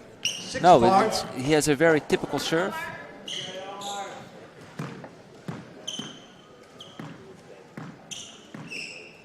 Concentrating. That's right through the middle. Yeah, he. Now, if you play against a player, well, he can do that against these players, I guess. But if you do that against a player that has a good cross-court volley nick, then you're done. Good pickup, good stretch, but he's stretching him well. Oh, stroke 2. The ball is coming back at you. Hand out. I think the ref's right. 6-all. It's a little bit too hard, unfortunately. Oh, yes. Give me more of those. I love them. Very, very gutsy to do that. And there you go. This is in a moment like this. Now's the psychological warfare. Let's just start on the left side.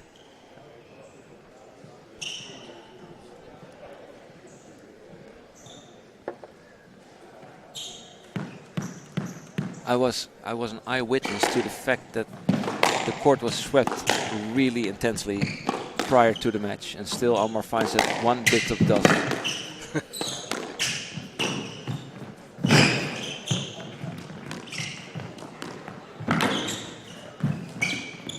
There is some effort. A little boast. Yeah, that was deliberate. He was. I love it. Right box. But also the effort that he wants to put in. He knows that this was the important point. 7-8, 7-6, and now 8-6 for Meguid. He wanted to get that point. Yeah, but I also think that like the whole crowd singing "Happy Birthday" for him in Dutch kind of makes him want to perform the right way. Oh, I think he's definitely one player that performs better with a good crowd behind him. He played here, I think, when was it? 5-6 years ago. We had that tournament here, in 5K tournament or something. Yes, led. Ooh, why? Just led. Because you're pushing him. He's trying to clear the ball, and you're pushing him into it. Just led. Yeah, tough. And I'm not necessarily saying it should be a stroke or a lead, but he's showing he can get to the ball. The ball is not too. You can explain it either way. Yeah, true. These are those shots where you can say, but I can also agree this time with the referee. He's pushing him into it, and you see that lately on the tour a lot. The left hand in the back, the player. This time I didn't see a left hand in the back, but it was a full body push. He's a huge guy as well. So yeah, Valentin Rapp has to get around him all the time.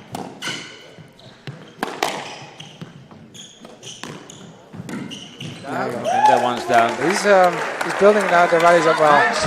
9-6 to Omar Meguid. 9-6, left side.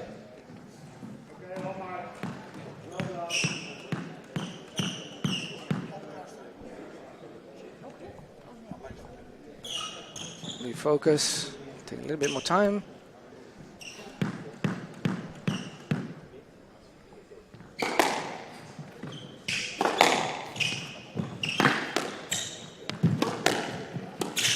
Oh. No, it's had it.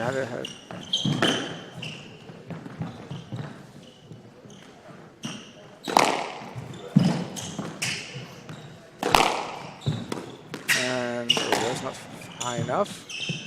Back in it. There you go. Now in control, and that's a stroke. Yes, lad. No, you're exaggerating your swing. Yes, lad. From the left, 9-6. It was a little bit of an exaggeration, as the referee says, but in the end, I would still say I would have given a stroke there. I think so too. I thought it was. But I can understand. It's not like you said. I think the referee wants to some free play.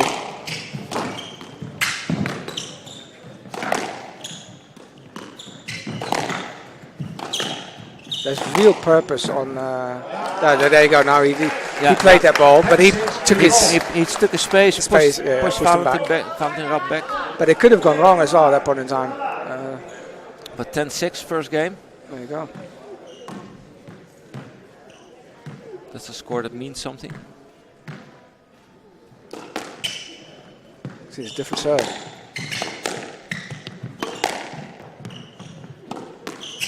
That ball doesn't seem bouncy at all. Good shot.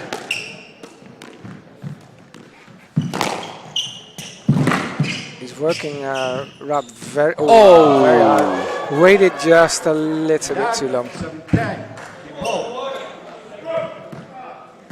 It's always easy in hindsight. 7-10. But he could have maybe just attacked that ball a little bit more. Just put it away, but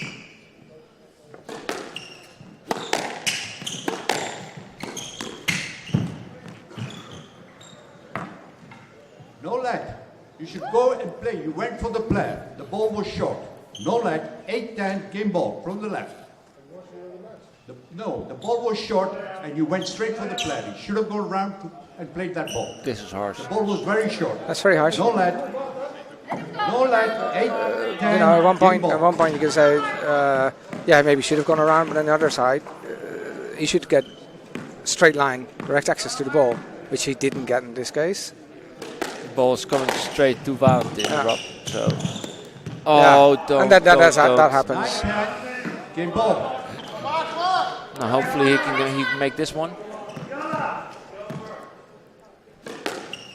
It's a little bit rattled right now. He needs to refocus.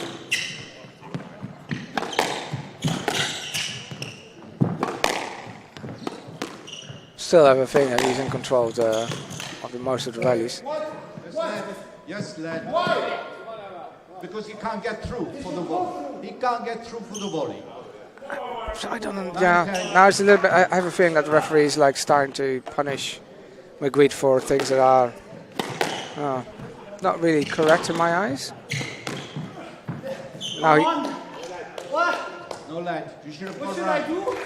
I must say, this is a reaction by Meguid. Yeah, definitely. He just turned his ass in there. He did it. He did it on purpose. So to say, an assault. But the ref should keep this match in hand. Yeah. Because the other decisions were, too easy, not in favor of Meguid. Yeah, I think so as well. And that's why Meguid stood his ground there, and I thought that was a little bit excessive. In the end, it was his game before already. But still, he's got to watch it now. He needs to keep his cool. Yeah. The ref is on the other hand, a little bit out of touch with the game, but Omar Meguid needs to keep his cool. Yeah. But on the other hand, you got players, for instance, like Marwan ElShorbagy, who, of course, right now he doesn't do it anymore. He used to also be very vocal on court, but I think he would feed off it. It would help him at times. Also, at times, of course, when it really flared up, it wouldn't help him at all. But he's the kind of player that can feed off the energy of that and just be ruthless. Omar needs to watch it, of course, but I'm not sure how he feeds off it. If he keeps on getting angry, if he can let go in the next 1 or 2 rallies. I think Coach Rich is already tapping his head there, like keep your head in there, doing the right thing. But yeah, that's the problem that Rapp has. Meguid is a big guy. Yeah, and that's he has to get around it. And you saw that in the last point as well. Yeah, but that was a little bit more Yeah, but it's still you have to get around, and Omar Meguid knows how to take a space. Level.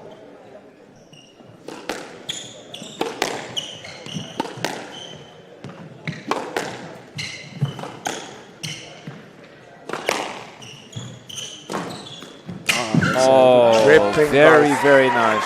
Rip and post. Rip and post. Brilliant. Also pretty early in the rally, completely caught him off guard.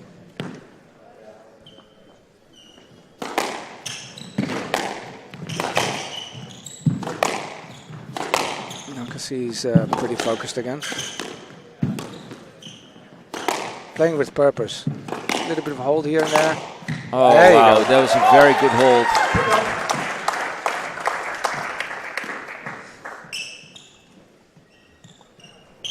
Nice performance so far. And of course there's the commentator's curse. 1-2. That's always a thing.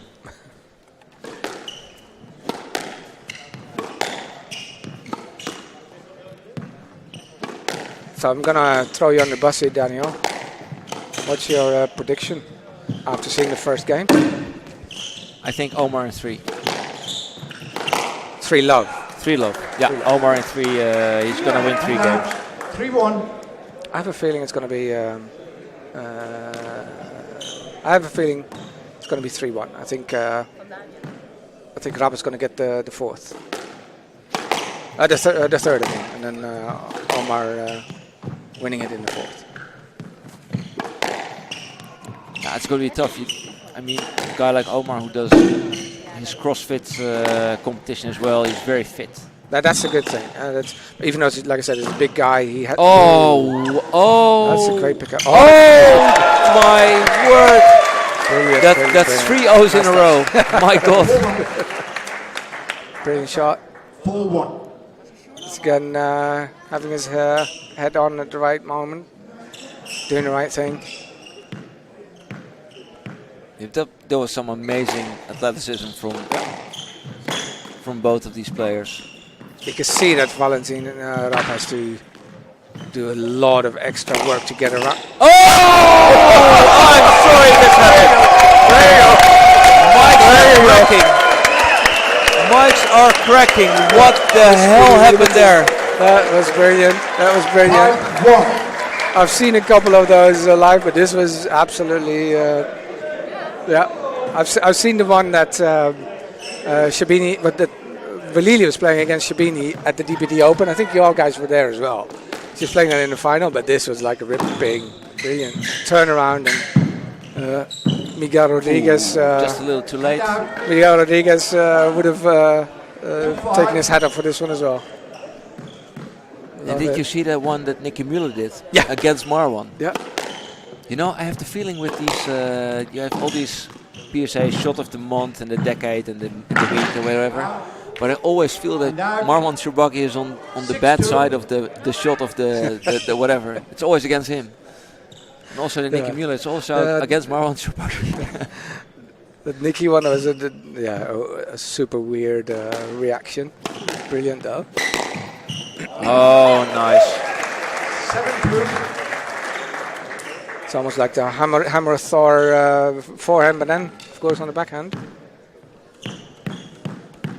No, he's running away quite nicely.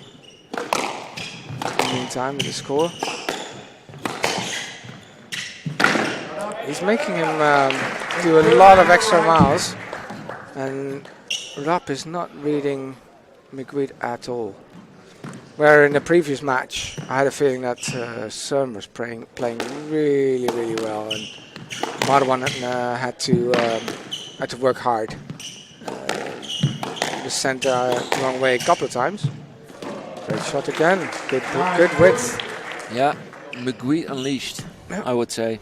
Definitely. That's what we like to see. And that's what you need. You need, of course, you have your number one, but your number two has to be also one player that can do this and get the points. Ooh. I was actually hoping for a cross-court volley neck.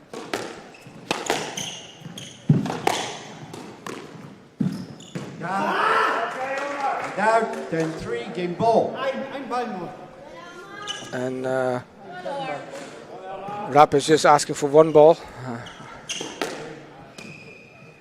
It's an extra minute of... Ein Ball. Give me one ball. One good ball. But I don't think that Meguid is really looking for that.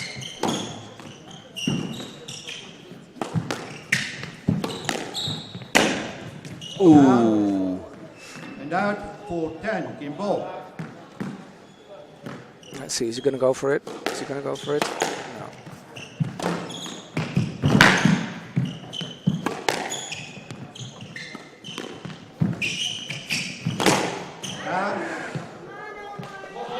We'll try to do something else. Not the trickle boast this time. Still more than enough of a lead. The only thing what you don't want to do, you want to give your opponent too much of way back into the game to give him. Was that in? Yeah. Oh. Yeah. Yeah, he's now fighting through the resistance on the line, and that's tough. That's tough. You can see him walking off the court. This is what Omar likes to see, of course. Omar Meguid likes to see Rapp walking off the court with his head a little bit down. Yeah, exactly. And, that's what you don't want, that he gets back to like 11-8 or something with a couple of nice rallies and gets a little bit of a feel for the game. So it doesn't look like it's going to be any luck for Rapp in the next game. Let's hope for Frans Otten that it stays this way, that Meguid is going to keep on dominating. Yeah, let's hope that indeed 11-5, from 11-9, and at Frans Otten we really need the points. Definitely. And that's the most important thing. I'm gonna go. Do we have anything on the? Well, Apeldoorn. It's not going that good. It's not going that good for Apeldoorn. Coulisse won on the number 3 and 1 position. But now it's Yuri Farnetti against Robertino Pezzotta. And Farnetti is down 2-love, but up 9-7. But that Pezzotta guy is like a very dark horse from Argentina, I think. Oh, okay. And he kind of blindsided Yuri Farnetti. Pezzotta is 39. How old? 39. 39. Oh, tricky player then, I guess. Yeah, tricky player, but also still good enough to take 2 games of a guy like Farnetti. But Farnetti needs to win in order for Frans Otten to gain a little bit of points on the ranking. Double. Well, I know for a fact, by the way, that the stream right now is also being watched all the way in South Africa. Oh, nice. So we're completely international, well, intercontinental now, not just simple international. And that's good. Welcome. Afrikaans is baie slecht. I won't use the... Down. That's a great save by Meguid, by the way, with that boast.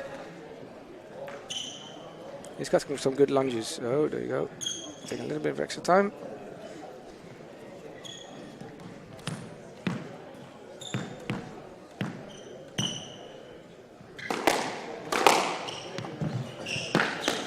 I hope they're enjoying the squash just as we do.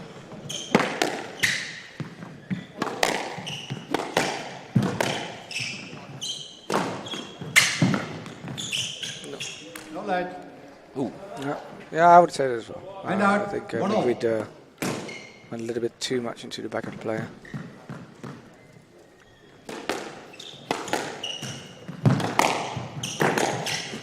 Great shot. Short, cutting the ball, keep the ball short. Faking a little bit of the back of the cross and then done.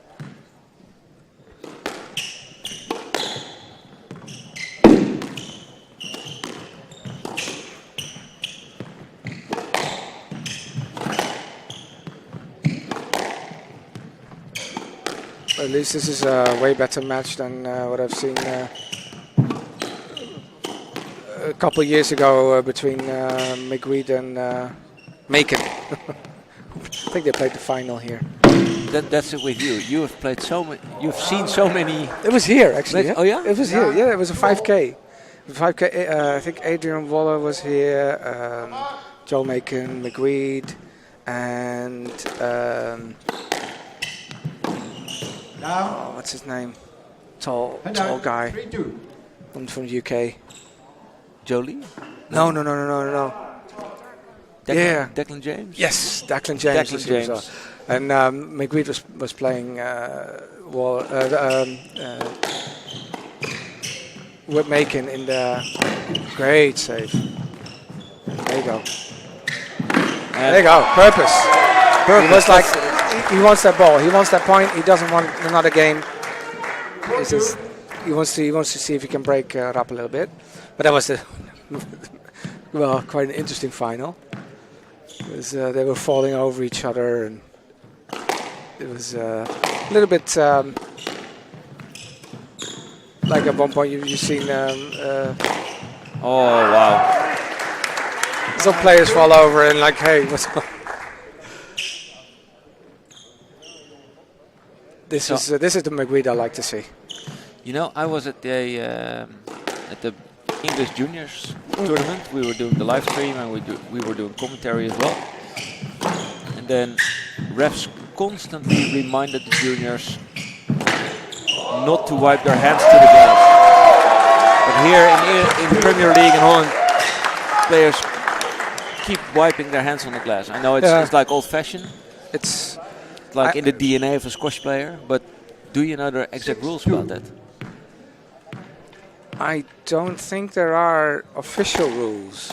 I think it's decided there and then. And of course, the other tournaments, but you can it's definitely in the US, but also in the UK. They have then they bring the towels in the court itself in the front. So I guess that's why. I remember when we were court cleaning, when there was no COVID. In 2017. You have to play that ball. There was plenty of room to play that ball. No lead. That's tough. That's very tough. That's tough. That would have been a little bit. I would have done a little bit safety, like a swing in backswing. To play that shot. No he's very, very tough. The ref, with no warning at all. Like saying, like next time I want you to see play that ball. But it's prerogative at that time.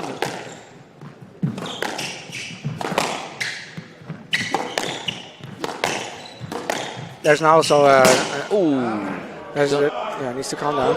Calm down, don't let him get too close, yalla. On squash mat there's now also a opinion piece about refereeing by Lee Drew, who used to be the referee coordinator, I think, for the PSA. Yeah.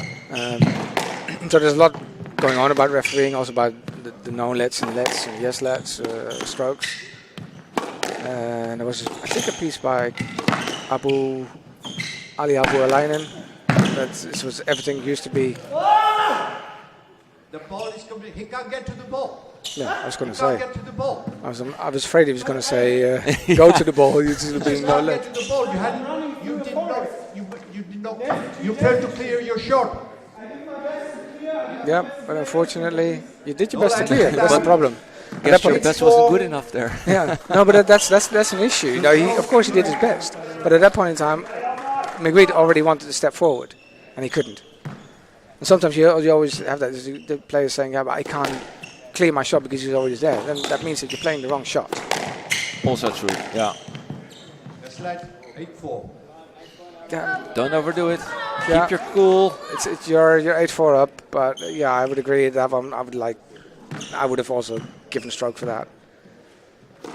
Didn't clear in time, and now he's just ramming himself through it. It's like a little bit on purpose to.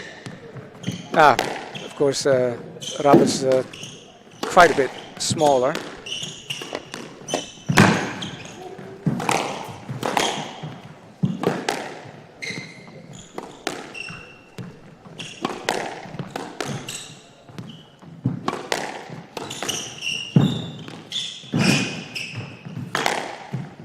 Yeah, it's way too hard.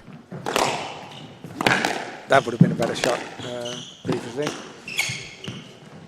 That's what I saw Meguid do. Nice cut on the ball to keep the ball short. But I am so amazed by Meguid's reach. Yeah, he's fast. I He's think fast. He sees it. He's taking good care of his body. He's stretching by the looks of it. And 9-4, so we are getting awfully close to the 3 love. That's what we need. I'm glad your prediction is coming through, because that's what we need. Great lob.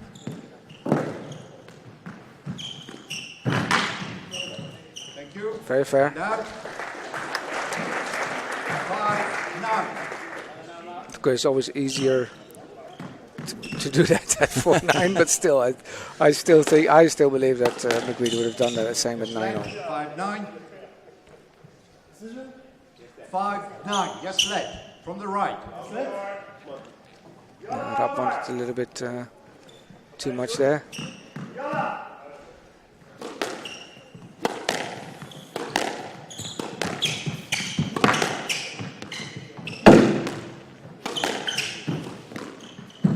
Meguid is stepping up quite a bit as well. Really putting a lot of pressure on Rapp. Anything that's too high. No leg. The ball had passed it. Oh my God! No leg. Let it go, come on. 6-9. I don't know. From the left. I think he should have gone to the back, but it's, I'd like to see a replay of that, and especially from top, because it could be that you could say, okay, hey, he wants to volley that ball earlier, but there at that point.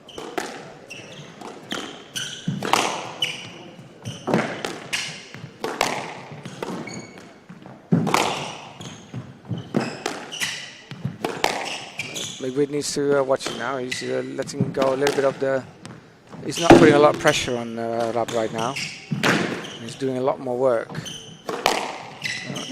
Needs to keep focused. Oh, wow. That's the focus. Very gutsy move there. I guess he was lulling him a little bit into security, and then that So this is nice cut. 10-6. 10-6 match ball. Match ball. If he takes this one, Frans Otten will have won the match 10-3. And be ahead of Ridderkerk by 1 point. No, we needed that. Oh! And out. Do not do that, Omar.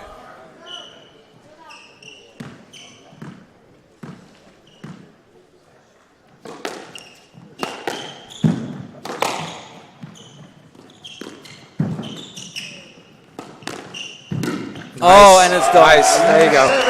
See, the drop didn't have to be that tight, but as long as it was tight on the wall. Exactly. Okay, Peter, I would like to thank you very much. We're going over to the after-game interview with Rich King. And everybody at home, stay put. We'll be right back. Thanks, Peter. Thanks for listening. Okay. So what an evening that was, and what a hotly contested match that was. Valentin, how was it? How did that compare to the last time you played Omar, and what was different about the game? Different conditions here, of course, different court. I would say I felt slower, but I think it's due to the conditions. So I was not as bouncy and as hot, and I gave my best, just couldn't extend the rallies enough. That's the conclusion, I would say. I think, the contrast of the court and Omar being able to take away the rhythm of your game, obviously that was a large impact. Is that something that you would agree with? Yeah. It's always tough. It's always tough, obviously, talking to you after. But I mean, you performed well. You competed to the end, Valentin, and well done on playing. And good luck with all your future matches. All right, thank you very much, Valentin. Rapp, everyone.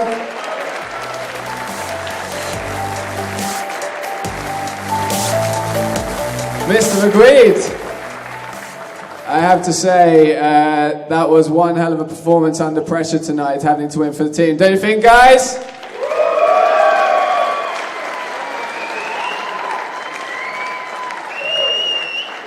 How does it feel, and what was the plan going into the game? Well, I already knew going in, because of the home crowd, that I'm going to give 100%, so thank you. I know Valentin is he's tricky. If I get stuck into his style of play, then it's very hard for me. I don't really want to run. He's young, he can take it. So yeah, that's the whole thing. Just control his movement and go for shots and whenever there's an opening. And what was that? What was the main tactic then? And you say you wanted to keep the rally short. Well, he wasn't putting a lot of pressure on me on the backhand, so I just stuck in there, and then it kind of worked. I was a bit comfortable in the middle, so I'm good at this. I mean, I personally super proud of you, and I hope you have an awesome birthday tomorrow. Your composure on court today really helped you, and I think that's a fantastic performance to get the win for the team. So, round of applause for Omar Meguid!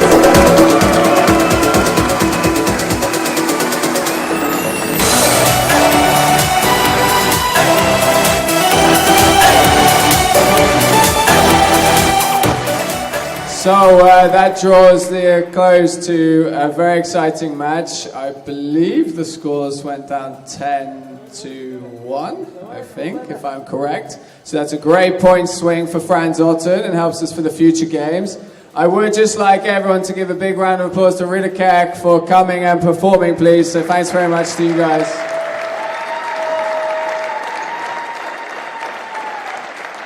I also want to have a massive thank you to our usual sponsors, and today I have a list to make sure I don't forget the valued people. So there's a couple of people in the stands, so Frank Strata, big thank you to you please up there.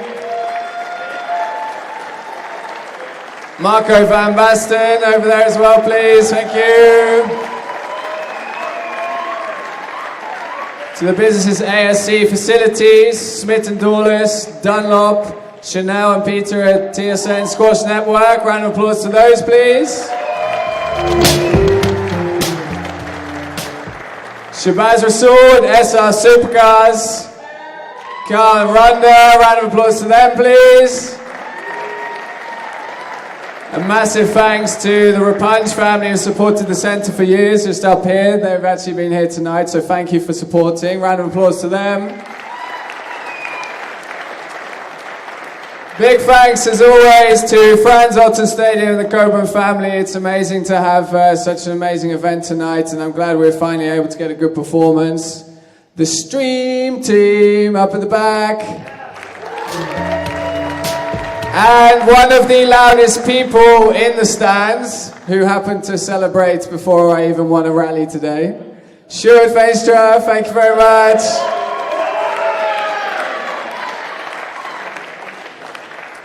So, that's started to change the tide. So we have all home matches coming up for the men. So we have a match on the 8th of March where Yusuf Soliman will be playing. I believe Omar is also playing for that one, and then Stan Au. We also have a very important women's match on the 15th of March. Is that right, Chanel? Where is Chanel? Still here? 15th of March, and Alexandra Fuller, the world number 30, is playing. So please turn out for all the matches. It made a huge difference tonight, and I hope you're all thoroughly entertained. So big round of applause to all you guys. Thank you. Safe travels home. Good night. Yes, and it's me, Daniel, back again to end this evening for all of you at home. Thanks for watching. Don't forget to press that subscribe button on YouTube, because the more members, the more joy. We've seen an excellent match between Frans Otten Stadium and Ridderkerk, in which Frans Otten Stadium beat Ridderkerk 10-3, putting them ahead 2 points of Ridderkerk. And from the other pitch, Apeldoorn has lost 9-3 to Coulisse Twente, so they are also 2 points behind of Frans Otten Stadium. So currently we're in the 8th place. I thank you all for watching. My name is Daniel, and I will see you next time. Goodbye.